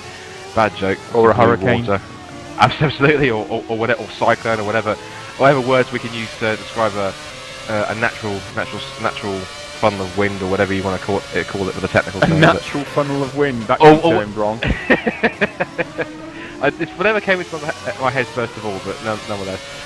Anyway, Tali is, I think, enough wind-based jokes for the moment. Tali still has third, ahead of De Witt and Calames, of course. And Gosby, let's look at the gap now. What was it like last time? Let's look at the laps of the last time around. Well, at the moment, Moran's still the fastest man. In fact, Gosby's actually matching him at the moment. Moran and Gosby both set 39.5. Gosby's pace is really, really strong. He's the only one that can get near what Moran is doing at the moment. He's pulled the gap down from 3.3 to 2.4 behind Jack Keithley. Absolutely, he's really finding something. Of course, he's. I was going to mention this in the warm-up. He really has found his feet here. He's really landed on his feet with this drive with precision. It's obviously anyone that signs for precision, of course. Oh, was that a spin for somebody? That was De Witt. De Witt spins, and he's lost. He's lost out to both the precision cars. And here comes Gosby, right but I don't think he'll get him into the braking zone. But Gosby's going to be there, ready to pounce. Look at that again on the replay. What happened to him? Look at he just lost it. Oh, that was it. He went too wide on the exit of turn 13, touched the curb, and that's fantastic. He spun it fully side on, but then managed to get the car right the way. So he had a half spin, but pretty amazing that he managed to stand on the anchors and bring the front end of the car back round again. So fantastic car control from De Witt. But he's going to lose 6th place almost from Gosby here. Oh, nudges him in the back. He's nudged him there. Gosby's getting pretty forceful here, saying, "Come on, De Witt, get out of the way. You've made your mistake. I think it's more to the fact that De Witt's starting to run out of grip, and Gosby's got plenty of grip, and he can't actually do anything about it. Yeah, see, look at the power he's able to put down behind De Witt, going down towards 6th. He'll defend his rifle, De Witt. And up the inside will he go? Oh, he's going way deep under braking as De Witt. He got it stopped though, just about. Cut back for Gosby. No. So De Witt holds that position, but Gosby needs to get round De Witt pretty quickly to keep on doing the pace he's been doing, because the gap to keep these already out to 3 seconds again. Yeah, De Witt was kind of putting his car in all the wrong places at all the right times. So it's just be pretty intriguing how long he hold on for the moment. I think the answer for that going to be not for very much longer, because Gosby is all over the back of the Crown 7 Netrex car. Might even try passing to turn 12. No, he's just darting out. He's trying to intimidate De Witt here. He's trying to just distract him a little bit. He knows obviously he's got to try and catch the precision cars, but with the amount of grip he's got left on his tyres, which by the looks of things isn't many, as Gosby tries to force his way out the inside, but De Witt's holding on. But Gosby got a fantastic run. Now he's in the slipstream down the back straight. This is the best chance he's got now. How defensive will De Witt go? And look at it, he's swinging one way then the other. Gosby getting a little desperate here, but I think he might have the run down towards the final corner. He's topped out 322. Oh wow, that's late. Yeah, he's gone too deep. Way too deep. He topped out at 322 kilometers an hour, and De Witt started to pull away again, and it cost him. De Witt's gone nearly went wide in the final corner, but got it all gathered up, locked at the inside tyre, front left. Well, here's something interesting. Looking at the laps here, Nilsson's lapped 2/10 quick. It may be due to traffic, but Nilsson lapped 2/10 quick on that last lap than Moran did. The gap's 4.7. And of course, remember these guys. Of course, the Twisters have got to pit. I would imagine in the next couple of laps. Or at least that's probably when I'm expecting them to come in, because they are out of sync. Because they pitted back on lap 8 and lap 9. That come off the soft tyres. So these guys are obviously going to have to make their stops pretty soon. Otherwise, they're going to risk burning these hard tyres out completely. But Nilsson's starting to make one, if it's slight, probably just taking advantage of the traffic, making ever so slight inroads. In fact, he was personal best in the first sector, half a tenth slower than Moran, but he's pretty much matching the pace now of the Go Speed on new tyres. So it just shows that even though Moran hasn't got those tyres fully up to temperature, Oh wow, him a little Nilsson bit. just had a half spin. Sorry, he went through 11 completely sideways. He completely sideways in turn 11. And he got it all, all sorted out, but Fredrik Nilsson had a big moment there. Credit to him though, actually, Fredrik Nilsson, because he's put in Tally to shame a little bit here. I know Tally's been a little bit erratic around when DeWitt was trying to battle him, but Nilsson's put quite a lot of time into him. It's over 6 seconds. He's under attack now. Nilsson's under attack, and Callaway's down towards the hairpin, trying to go round the outside, but no, Tally covers him off rather nicely. But Callaway tries to switch back. He saw that coming. Lays down a little bit of rubber on the exit, but Tally's holding on, so I wonder possibly Tally's tyres are pretty much past their best here, and Callaway's capitalising on that, because look at that, straight onto the rear wing of this twister car, and Tally's trying to make that car as wide as possible, but Callaway's going to force his way out the inside! Oh, that was ugly. I think Tally just almost breaks himself, but Callaway just saw that he's over the curb, he's nudged the twister and he's forced his way through. So Callaway's up to third now, but it wasn't clean, it wasn't pretty, but he's made it sick, and now look, as a result of that, Keith's taking advantage, and now Tally finds himself in a precision sandwich. Yeah, and Martin Gosby, after battling so much, he's actually dropped back from DeWitt. I think he's had a little bit of a moment. He's over 5 seconds behind Keithy now as well, so this battling with DeWitt has really hindered Martin Gosby, who was having a great run at that time, and his pace has dropped away now also. And you're seeing here through turn 7 and 8, Keithy's now giving Tally thoughts to say, he's trying to look up the inside. There was a slight bit of contact. I don't think Tally expected Keithy to come up the inside there through turn 9, but he did. Now then, squirreling on the traction a little bit here as Keithy now is starting to really give Tally some headaches here. I'm not sure Tally's appreciating this. I think he knows his tyres are past their best. He's going to have to come in the next couple of laps, otherwise he's going to start slipping down the order. He cannot afford to stay down longer than he needs to. Great run for Jack Keithy through turn 13. He's going to go side by side with Rasmus Tally. That was beautiful traction that Jack Keithy got. But again, look how fast that Twister car is. Unbelievable top speed for the Twister racing car. As Jack brakes later, no, it's just not working out for the Precision guys. They've not got the straight line speed over the Twisters. The Go Speed, in fact, the entire field, I think the Precision cars are the slowest in straight line at the moment, in fact.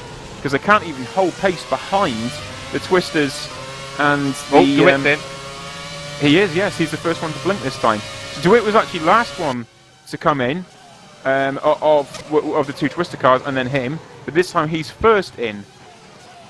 That's intriguing. That just shows you how much released Gosby actually, because Gosby's now close to 3.5 seconds behind Rasmus Tally as he's battling on, but Calamies has run away a little bit here. He's a further second down the road, so that's the actual benchmark time that he wants to be looking at. As Keithy's going to go up the inside of 6. Yes, he does. Brakes late.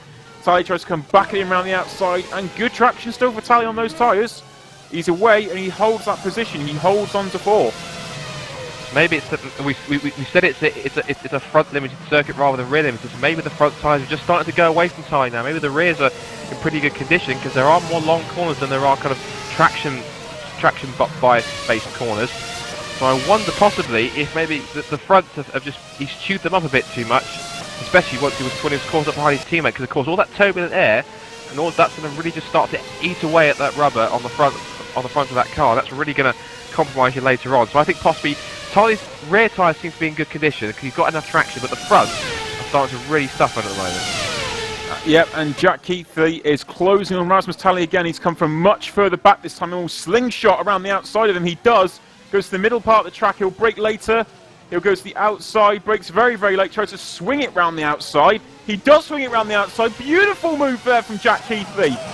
Tally tried to go very deep into the corner, and Tally goes straight on into pit lane. I think that should surprise Jack a little bit there, but he's through. So Jack is up into 4th place, and Nilsson's also in. So Nilsson's in pit lane at the moment. Tally's in. Through goes Gosby and Keithy. Well, it's down to 2.2 seconds between Keithy and Gosby now. Nilsson comes out as Rasmus Tally hits the box. Where's Malorki? He's gone through. So Malorki's gone through into 6th place. Rasmus Tally's leaving his box now because Stadanov has gone through as well. So Tally comes out 1.8 seconds behind Dion Kostadanov. Now, this is intriguing because remember they pissed on lap 8 or 9, so they've gone, trying to work this out now, they've gone roughly around 23 laps on those tyres, and they've got a 25 or so to go in this race, or they're about 24, 25. So they've now got to make their tyres run an extra lap or so, which means I think now they've got some clean air, especially Nilsson has. Look at all the clean air he's got around him, that's fantastic, that's the way he's come out there. He's in 5th, he's got Gosby in front of him, so this has really worked out nicely for Frederick Nilsson and for Twister. So quite possibly this will put them in a nice position here. Now, if Nilsson can make the most of this, he might be in a good place. Yeah, they'll put him in good stead for the next few laps because they're on the fresh rubber, got some clear air, they'll be able to put some great lap times down, and Nilsson will probably close on Gosby. The only thing is, though, is obviously they've used their soft tyres. I suspect the runners and riders around them will switch onto the soft tyres at the end of the race, and it will allow the according effect to come back together. So Nilsson will go up, but he'll be under heavy, heavy pressure from the cars around him towards the end of the race, and most likely the Super Precision cars and the GT Omega as well. That's definitely, but of course Nilsson's definitely going to make the most of it. Of course, when these guys make their second stops on the soft tyres, Nilsson's in a prime spot here. Sorry, but Nilsson's in a prime spot. It's Tally the one that's going to struggle because he's got Kostadinov and Malorki to get by. Yeah, and they won't stop until roughly around lap 46 or so. So he's now got potentially another roughly around 15 laps or so. Just 15, 16 laps. Try and probably a little bit less now. I'd say it's going to be around, let's see, 10, 11 maybe. I think it'll be the opportune moment. 10, 11, something like that. You may see the first one's coming in in about 10 laps time.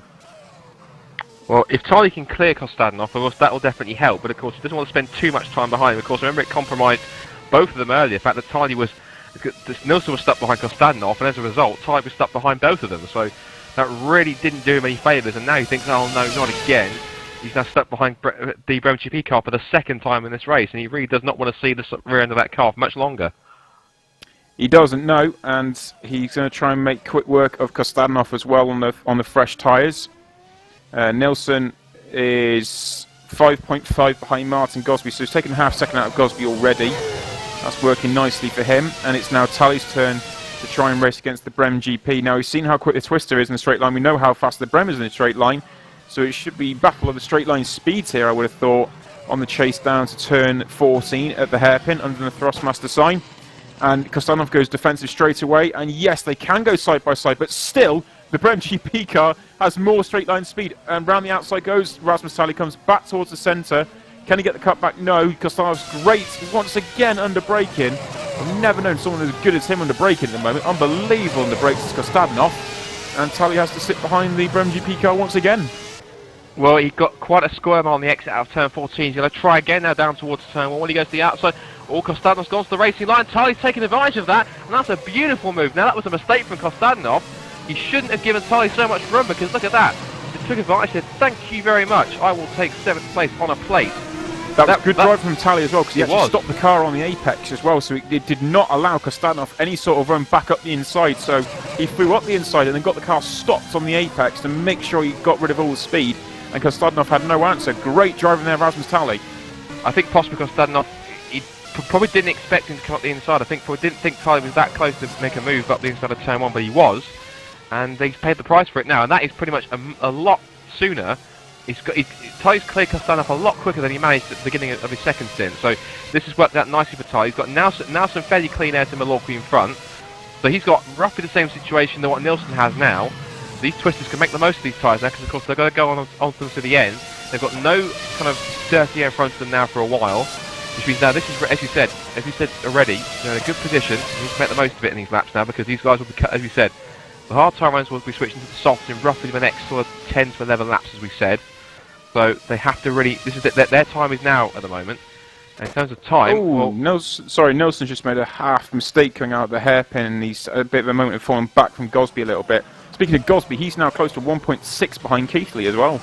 Absolutely, and I'll tell you what, Nilsson really is making the most of that clean air, because look, what a fast lap. Rowland had the fastest lap momentarily, a 38.892. Nilsson thinks, I can beat that, 138.401. So Nilsson on these harder tyres, Well, absolutely flying. You say that, but he made the mistake. That's a 38.4, which is a great lap in comparison to what Moran's done on all the tyres, but he actually did make a slight mistake out of the hairpin as well, so there's even more time in that yet.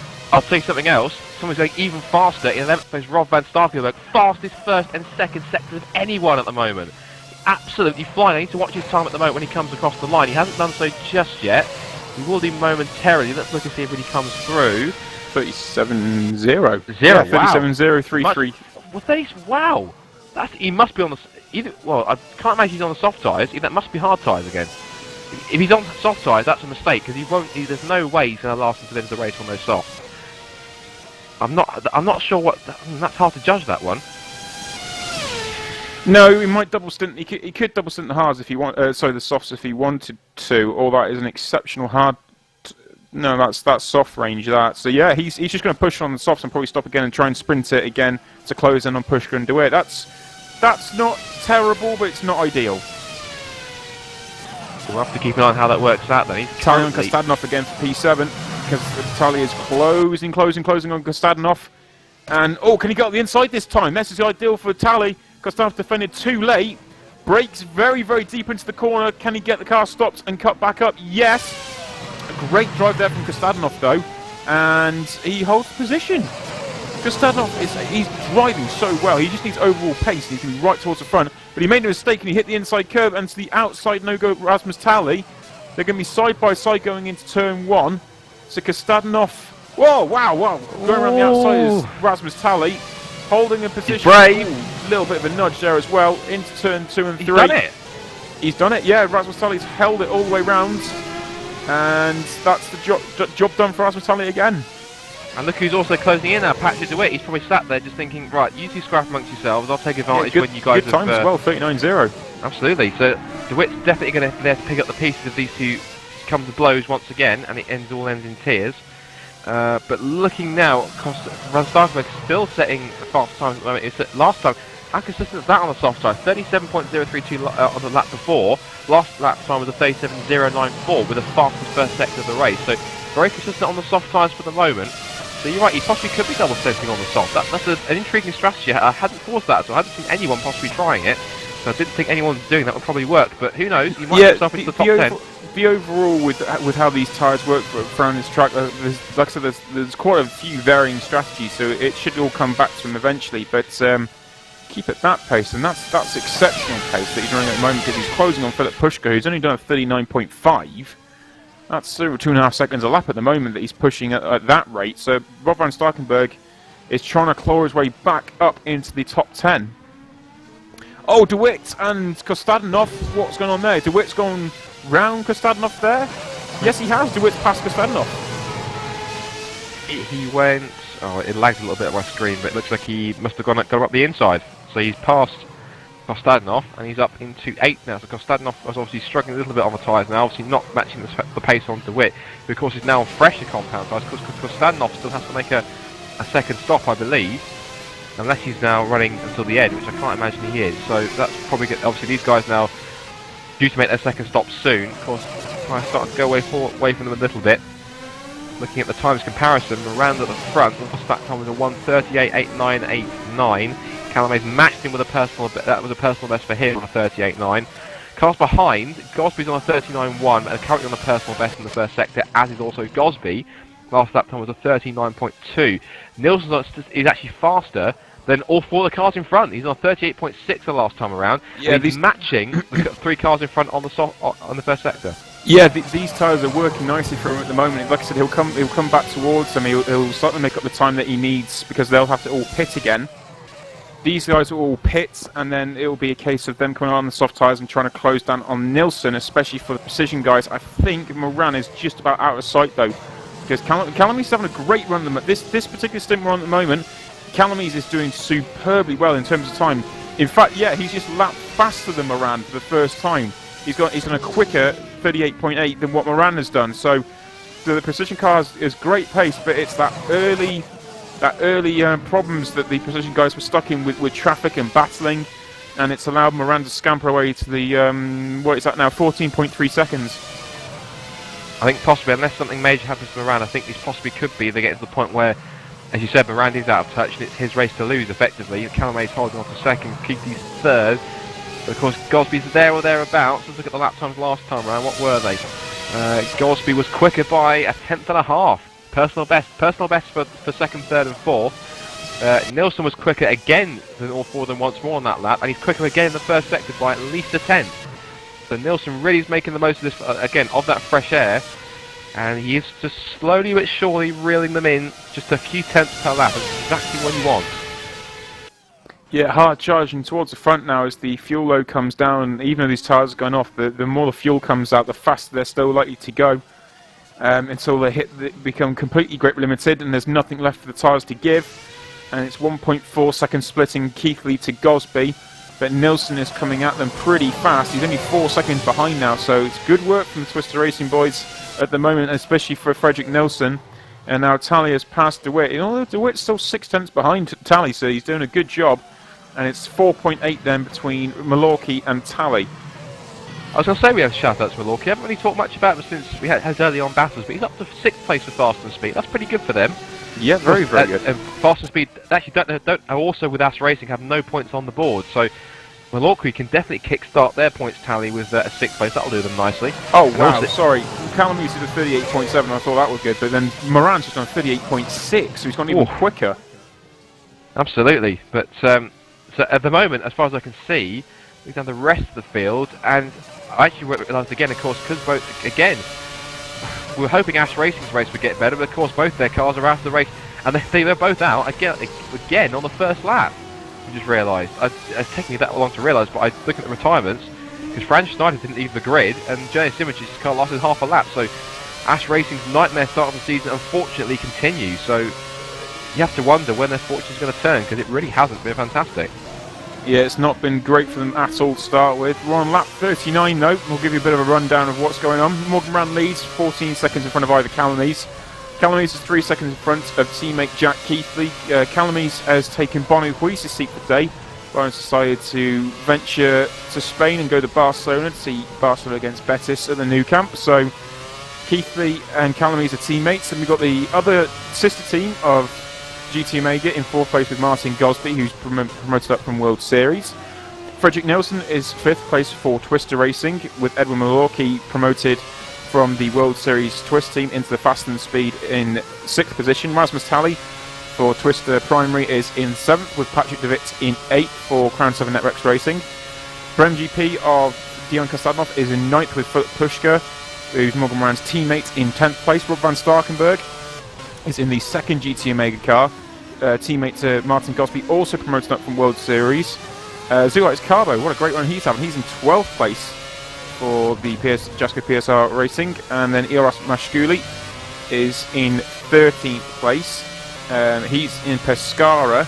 And he's teammate to Yannick Lachin, who was having a great run but had that massive incident going into turn 1 with Martin Gosby, and he's out of the race. Peter Varga is in the Brem GP to teammate to Dion Kostadinov. He's in 14th place. Blair Disley in 15th for Biocross. Moises Rondon, starting from the back of the grid, is in 16th position. And then there's a second Fast and Speed of Giuseppe Marconi in 17th place. Absolutely. And now we're into the fast stage, so they just slightly start to settle down. Now, of course, there's no one really close enough to make any passing moves, so it's all going to be done now in the second round of stops for the hard tyre runners now. This is effectively where the race is going to be settled and decided, and of course everyone was just going to, as you said earlier on, that accordion effect is just going to come together when these hard tyre runners move on to the soft tyre for the final few laps, and that's when we'll start to see everything just really start to possibly just turning up the width a little bit more, and we'll see probably some last minute battles as we head into the closing stage of this race. As it's watching Kostadinov getting past Marconi, who very smartly gets out of the way there. Good driving, Giuseppe. We most definitely will, and we are into the range now. We're on lap 41. That I think we will start to see people pitting in the next 3 to 4 laps. We should see the hard tyres come to the end of their life cycle, and most of these guys at the front of the field will jump onto the softs and sprint home. Just looking keeping track of Rob van Starkenburg, of course he's on the soft tyres. His pace is still good. He's still lapping faster than the cars in front of him today. The next fastest man, apart from Van Starkenburg, is in fact his teammate Martin Gosby.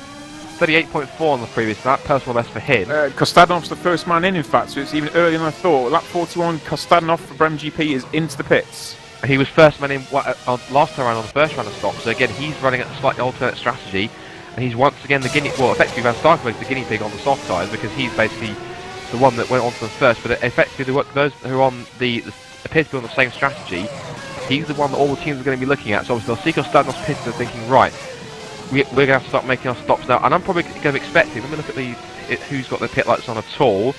None for the Precision boys just yet.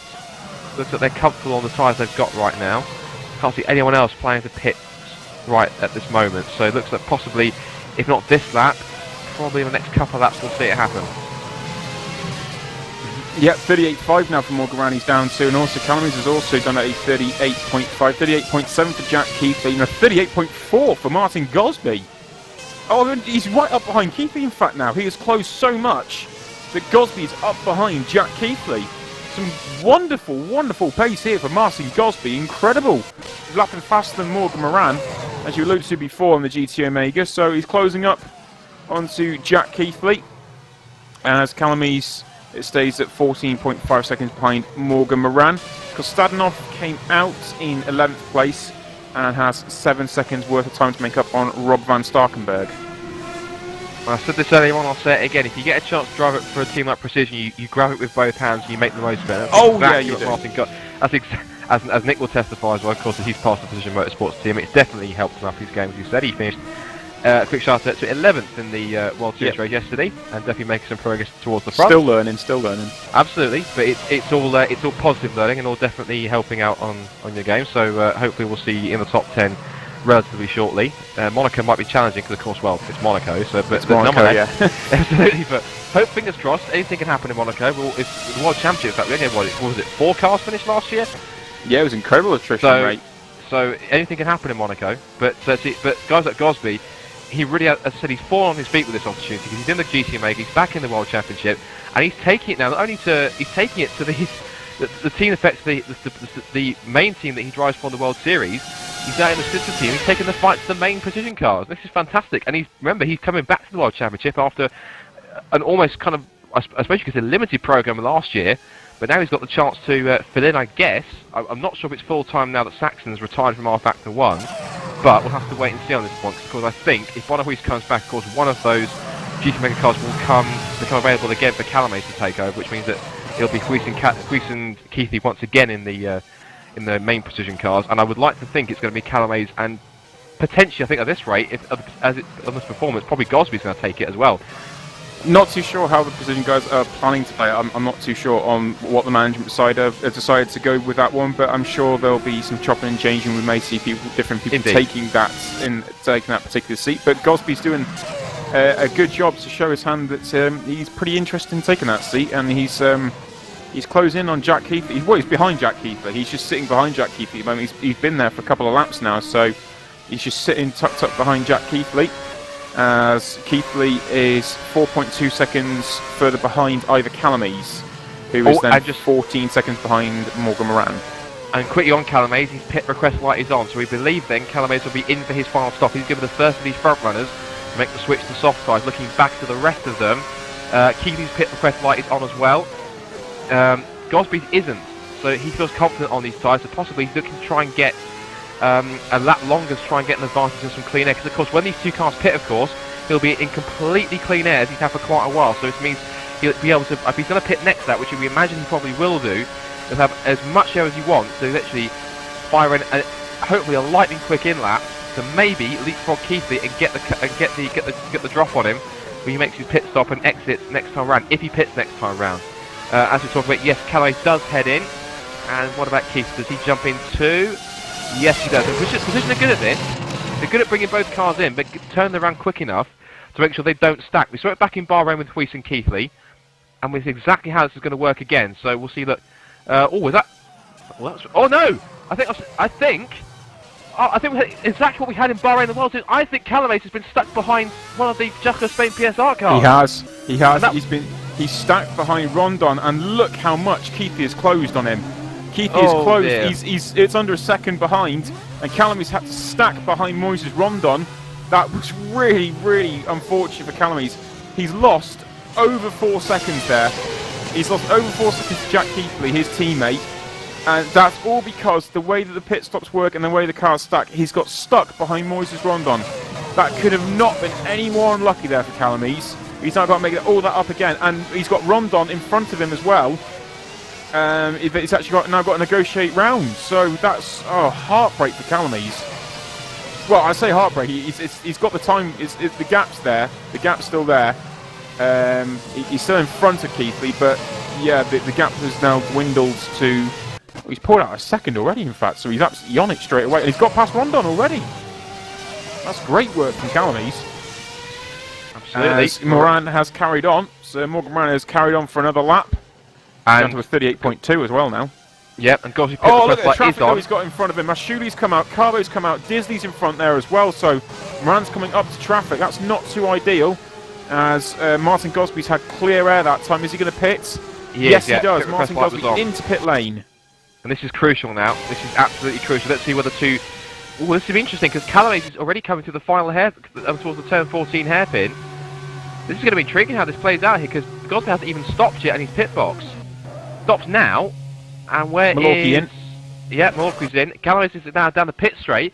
I don't think it has worked out because Gosby's coming out. It's going to be close. Down the pit straight. There goes Calamies, and there goes Keithley. So amazingly, Keithley did a better job. And Moises Rondon's just flown past him as well. So Gosby's fallen to 2 seconds behind. So that look at the undercut that created. Gosby was underneath the rear wing of Jack Keithley, but that undercut alone has allowed Keithley to stretch out to 2.8 seconds. Interestingly, 11-second advantage for Fredrik Nilsson on the hard tyres. 11-second advantage that he has to hold on for 11 laps. That's going to be intriguing. And also look at that Gosby on his fresh tyres. Rondon was actually much more courteous. He let Gosby through straight away at turn 6, which means that now Gosby's released now. His next car, of course, up the road is Jack Keithley, which means that he can make the most of these soft tyres in these last 11 laps. We saw how good his tyre management was yesterday in the World Series race. If he can maybe not be, like I said, he was easy on his hard tyres in the second stint when he's racing against Van Starkenburg, and then obviously near the end of that stint, because he looked after them initially, he dropped a little bit of time. That allowed Van Starkenburg to close, but it gave him the advantage later on in the stint because Van Starkenburg actually pitted, as we said, before Gosby when it was the other way around in the first set of stops. So I wonder if possibly Gosby's going to play that trick, just allow Keithley to worry about him behind and use his tyres to try and hold him off. And then once they've gone away, Gosby thinks, right, I've got you now. My tyres are in much better state. I'm going to try and have you for fourth place now. Let's see how it works. 36-1 for Calamies. What a time that was. 36-1 for Calamies, a 36-4 for Keithley. And a 37-9 for Nilsson. This is going to be Gosby's first lap out on them, but a great lap there for Calamies. 36-1. In fact, Gosby's going even quicker because he's just set the fastest final sector of a 41.7. So Gosby's got good speed straight away on these tyres as well. We'll have to wait and see what his fastest lap is going to be. And look, that gap, I said it was 11 seconds, it's down to 9.7 already between Nilsson and Calamies.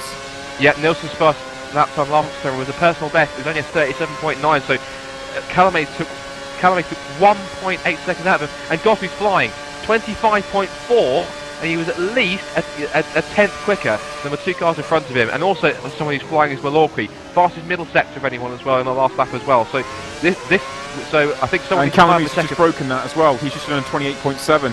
Absolutely. Oh, and Moran's in. Race leader's in. Yeah, Morgan Moran dives into pit lane. So race leader has been there for quite a while now. He's been quietly there at the front. In fact, there's not much of a challenge at this point in time as he dives in for the final time, and he's going for his soft tyres. He just rolls to the pit box. That was a slow entry for him there, but away he goes. He's not going to worry about that too much. Where is Fredrik Nilsson? Fredrik Nilsson's come through the final corner, and easy. Off the limiter. Now goes Morgan Moran, and Nilsson. Yeah, he's got 3 seconds. 3 second advantage. Oh no, 2.5 second advantage over Morgan Moran. As Morgan Moran over Fredrik Nilsson. Sorry. So, and Nilsson's obviously on older tyres, much older tyres, and Morgan Moran's now out on soft tyres as well. So Moran can handsomely scamper off into the distance. I would have thought. Gap between Calamies and Moran is 11 seconds though. I've just looked at the lap times last time round, right? Check this out. Nilsson was a 37.8, so they are catching. Callaway was a 36.1, Keithley 36.6, but check this out. Martin Gosby 35.9, fastest first and final sectors, and look at that. That was at least 7/10 quicker. No, it is at least 2/10 quicker than Callaway's, and look at 7/10 quicker than Keithley. Gosby is absolutely electric at the moment. He's at least going to catch up to Ivar Callaway, to Jack Keithley at the moment. And at this rate, someone needs to have a checkered flag because we've got a race in our hands right now. Yeah, he's absolutely on it at the moment. He's had a great number first sector as well, 25.4, and he is catching Keithley hand over fist. That was at 2.3 seconds on one stage. It's 1.5. So they're on the same tyres, they're on exactly the same tyres, but Martin Gosby is absolutely flying up behind Jack Keithley at the moment, who has fallen to 2.6 seconds behind Ivar Callaway's. Fredrik Nilsson is only 7 seconds down the road. These Precision boys are closing in on that twister, and I mean all three of them as well. There is the two main Precision cars, and then there's the GT Mega as well, and all three are closing in on Fredrik Nilsson pretty fast. Now, advantage for Nilsson, straight line speed. He's got great straight line speed that he can use to defend with, but they are coming at him like nobody's business. He is absolutely flying. Wow, combined time would be a 35.8. Oh, Morgan Manchester at the fastest first sector now, 25.3. Yep, I was just about to mention that he's on the fastest sector, but at the moment it looks to me pretty much if it's game, set and match for Moran, unless something major happens, and I hope it does, because it's been a fantastic run. I think Moran's comfortable, but Nilsson is far from it. It's under 7 seconds. Calamies, Keithley, Gosby are all coming at him. Patrikovic's holding, get my words out, 6th quite nicely, with Rasmus Tally in 7th place, and he's closing at quite a rate of knots as well. Malorki is in 8th, and he's closing also. Philip Pushka is 9th, and Van Starkenberg is 3.3 seconds behind, so the second GT Omega is in 10th. I tell you what, the fastest lap from Martin Gosby, those goalposts are about to move again, because Morgan Brand is absolutely on fire. Fastest first and second sector so far. He's absolutely cruising towards the fastest lap of the race, but the question is just by how much. He'll come across the line in a moment. In fact, he's round the final couple of corners, and it'll flash upon the live timing in a few seconds. But we'll see here, look at the gaps, and behind, and Gosby is still going quicker than the cars in front. 36.0 was the last lap for Gosby, compared to 36.7 for Keithley in 4th, and 36.4 for Callaway. Oh, what a lap. 35.4 for Moran. What a lap. That's it. Beautiful lap there for Morgan. 135.4. Gosby did a 35.9, and he's just moved, like you said, moved the goalpost once again, and that's a great lap. And it's under a second between Keithley and Gosby now. You can see it. You can see how close it is. We're down the pit straight. There's Keithley, and there is Gosby. Of course, Keithley there in the silver and yellow Precision car, and there's Gosby on screen there in the white, red, and black GT Omega car, of course, associated with Precision this year. Of course, not the same. It's not exactly the same GT Omega team, because of course they're running. Of course, GT Omega finished second in the Constructors' Championship as Gosby lays out a huge line of black rubber there. Very pushing. He's definitely pushing. He is definitely pushing. Let's have a look and see what his first sector time is. The lap times last time round were, he was still faster, 36.5 last time round for Gosby compared to 36.9 for Keithley and the 36.8 for Callaway. So Callaway was fractionally faster, but Gosby has the edge over the two cars in front. But as we said, it's pretty much all over for, and Morgan Rand has this race in the bag. It's his to lose effectively. And and that mistake did cost Gosby. He was 2 seconds slower than both the Precision cars in front of him in that first sector. He hasn't compromised him too much. Still got plenty of time, a few laps to go. But Gosby is going to literally, in the next couple of laps, literally be right onto the rear wing. In fact, it's not already, because he's really closed up that time he lost. He's closed it up all over again in the middle sector, and he's right there behind Keithley. Calamies, it's down to 5.7 seconds. We're on 49. We've got to get to 56, and it is 5.4 seconds between Calamies and Nilsson. That gap is coming down fast, really fast at the moment. And there's not a lot Nilsson can do. He's just a sitting duck because he's on these old hard tyres, and Calamies is on those fresh soft tyres, and so is Keithley, and so is Gosby, and these guys are flying behind. Although the gap between Keithley and Calamies is 3 seconds, so Calamies might get there. Not sure about Keithley and Gosby at the moment though. Looking at the times they come across, and Calamies is still lapping quicker, of course, on the soft tyres. He was 9 tenths up on Nilsson last time round, 36.8 for Callaway, 37.6. Even though it was a personal best for Nilsson, it's still nowhere near the pace that we were seeing set by Callaway. And speaking of his teammate Keithley, Gosby's closing once more. Slight lock-up from Keithley through turn 6. Gosby's right there. Keithley is under pressure now for losing 4th place. Gosby's all over him at the moment. He is, and he's getting close. He's getting closer to him. DeWitt is falling off to 11 seconds. Milwaukee's closing in on him pretty fast because DeWitt's out on those hard tyres for a long period of time, and Milwaukee is he's in a 36.3.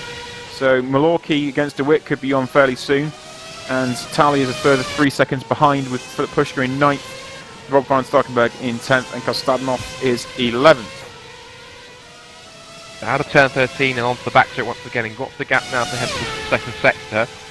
Gap as far as I can see it is 0.6, it's down to less than a second, and Gosby's now just about edging closer in the slipstream, reaching about 320 k's compared to 309 from Keith. He's absolutely flying that. GT Omega, we said it was quick in a straight line, he's proving it. He's some 20 k's faster on the straight there, in the slipstream at least, and Keith is there's a little bit of wheel spell on the exit. It's Gosby can see and he can smell 4th place here. He'll twitch out the final corner, but that's not going to help him. But lap times this time ran across the line, and they were, as far as I can see it, when it updates on our live timing in just a second. It's practically they've matched each other pretty well. Gosby was quicker in the first sector, matched each other in the second, and then Keithy got his back in the final. So obviously the gap is exactly the same lap time, and they pretty much match each other in terms of the gap. So it's still about half a second. For Gosby, I think, unless Keithy's tyres really start to fall off the cliff in the last 6 laps or so, or unless he makes a major mistake, which Gosby could possibly make him do, cause him. He's not invincible, is Jack Keithy. You've seen him make mistakes before, especially at early in the race in Melbourne. So we'll have to wait and see exactly how this plays out. Yeah, absolutely, and I think because the soft tyres go off quite quickly, it's actually allowing the gap to stabilise for Nilsson. It's hovered around about 4.3 seconds for a good while now, and Calamise hasn't closed up any more just at this moment in time. So Nilsson doing a great job on those hard tyres because the gap has not really come down. In fact, it's just gone up in that for a couple of tenths going on to the back straight, but we know how fast the twister is in a straight line anyway. And a good point as well, we just mentioned about the Fantasy League, is the Fantasy League is still has started up again, so a lot of these drivers might be your picks today, and of course there's no Bono quiz, so that won't be ideal for most of you. But yeah, the Fantasy League is back, and with the way that this race is shaping up, and especially points that maybe going towards Fredrik Nilsson, this could be a big win for a lot of people. They could. Well, I believe the league actually starts in the European season. I think they'll be scored. I believe they'll be scored from Monaco onwards. I believe. I may be wrong, but of course, yeah, the Fantasy League, apparently how it works is that you can pick 4 World Championship drivers, and the approach works like real Fantasy F1. Of course, you can pick your favourites, and of course, it runs on a kind of a budget system, so you have to manage your budget effectively and make driver changes, and it's a pretty fun way to go. It's a pretty fun little management game that you can have, and if you want to take part, you can head to fantasy.formula-simracing.net and get yourself signed up. Create your team, pick your drivers, and I believe the winner. I believe they'll win a headset. I think it's it might be is it a Thrustmaster headset. I think they win a gaming the headset or the gamepad. It's one of the two. I can't remember off the top of my head. It's the headset. Yeah. Headset. They'll win a headset if you can prove your managerial skills. So, yeah, fantasy.formula-simracing.net. Get yourself signed up. And hopefully you can be winning that fantastic prize. And at the moment, in terms of winning, Morgan Moran seems to have this all sewn up right now. He's a massive gap, of course. So what's the gap last time I saw it at the sectors? Practically 10 seconds, 9.9. Although Nilsson, on the hard tyres,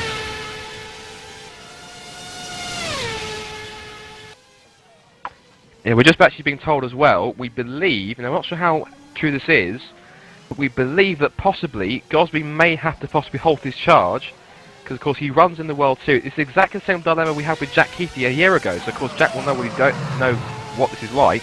Gosby may have to give up his charge on 4th, because of course if he's too far up the grid, of course if he may even have to give up 5th if that's the case, because there is a rule in FSR where if you drive in the World Series you cannot finish higher than a certain position, because if you do, you basically are denied entry to the World Series. Effectively, it says you're too good. So really Gosby may even have to back off here. I think he has done already, because he's fallen to 5 seconds behind Keithley.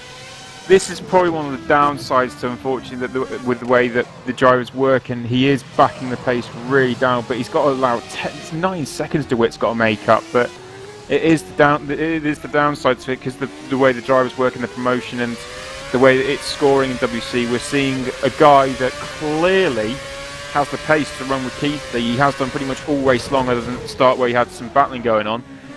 And he's essentially having to surrender a position because of how the rules and regulations affect the racing going forwards for World Series, where he's leading the championship. So this is not ideal for Gosby. We look, he's done a 35.9. He's played against a 36.4 for Keithley. He's got the pace, but unfortunately, he's got to back it down, and he's got to let DeWitt close. He's got to go even more careful, actually, because Milwaukee's all over the back of DeWitt, so there's going to be game on there. Look at this. But yeah, he's going to have to wait now a little bit longer. It's worked for Van Starkenberg because obviously he was battling and strategy, etc. He's down in 10th, so Van Starkenberg's all right. But yeah, Gosby is just backing the pace right down now. He's so much slower. He's out to 8 seconds behind Keithley. It's not ideal. Oh wow, he's only half spun it as well. I don't like it particularly, but it's the way it is, and it's the way you have to go racing, unfortunately. And Gosby has the pace for the top 5 and will drop outside so he can keep his World Series drive. It is. I do agree. It's not the best way to go racing. Of course, those are the rules, and you have to stick to them. Of course, Jack Keithley, as I said, knows all about it because he had to. He was in exactly the same position when he was covering it to the precision team at the end of last year. So he knows exactly what it's like to be in that position. So of course. Yeah, it's making the best of a bad situation as well, because there's not really much you can do, because the drivers obviously want to compete, the managers want to put them in certain positions, certain seats. You can understand it, but when you see this happening where he's got to go backwards and come right out of the pace, you know, no one wants to see that. We're here to go racing, and essentially Gosby's had to flip the switch off and just go slower so he doesn't affect his World Series.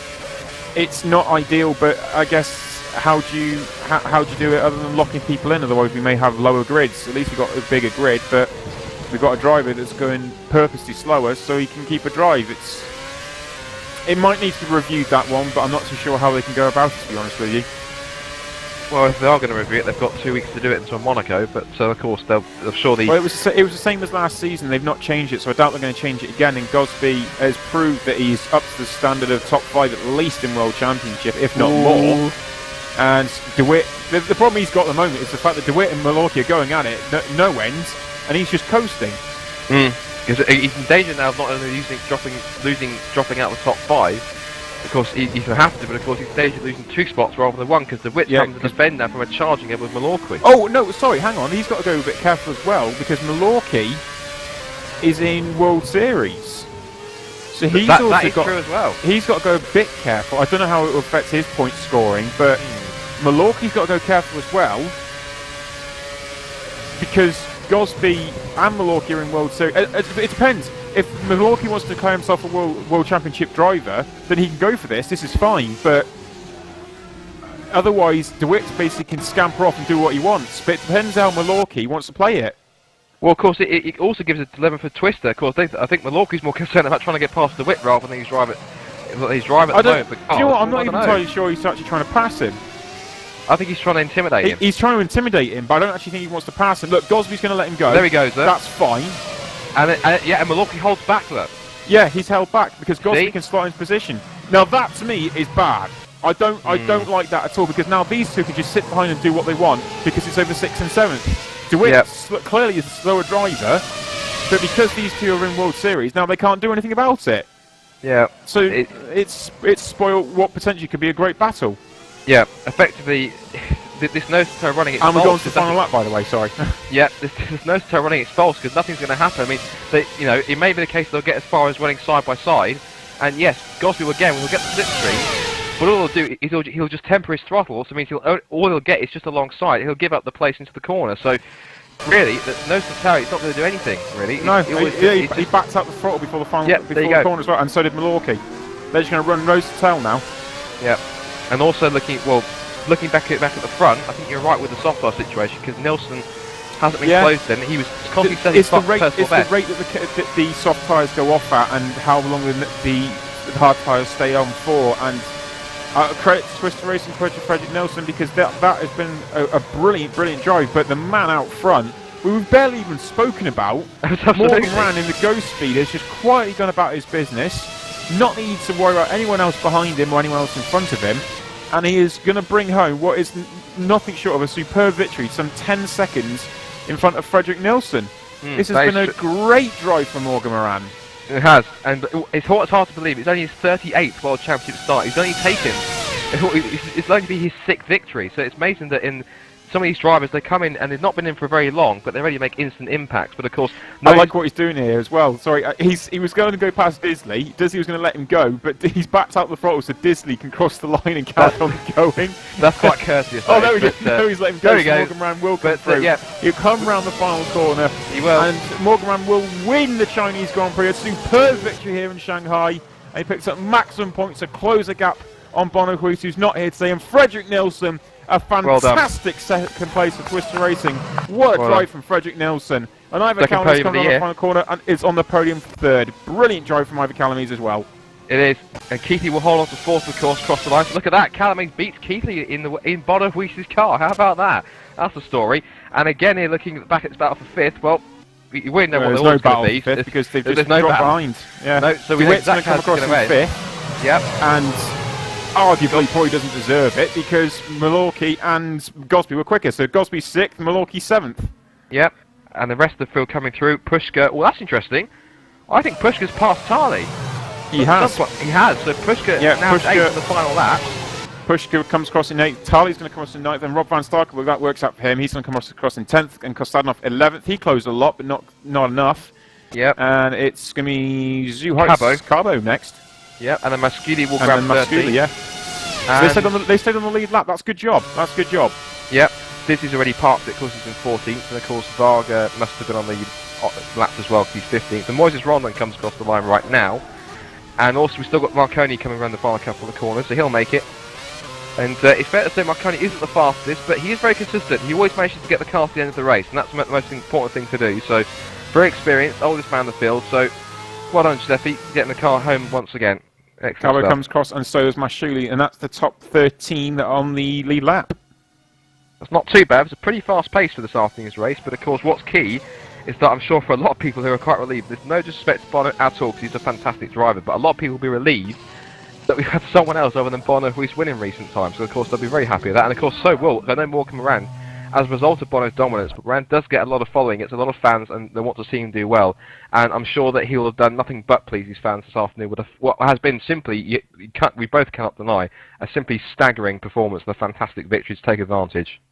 Yeah, that was a great race towards the front now with some wonderful battling, and I'm sure Race Direction and Emiko Pumalainen are going to have a lot of reviews to do at the end of this race, and a lot of protests being put in, I would have thought as well, because it was very eventful at the start.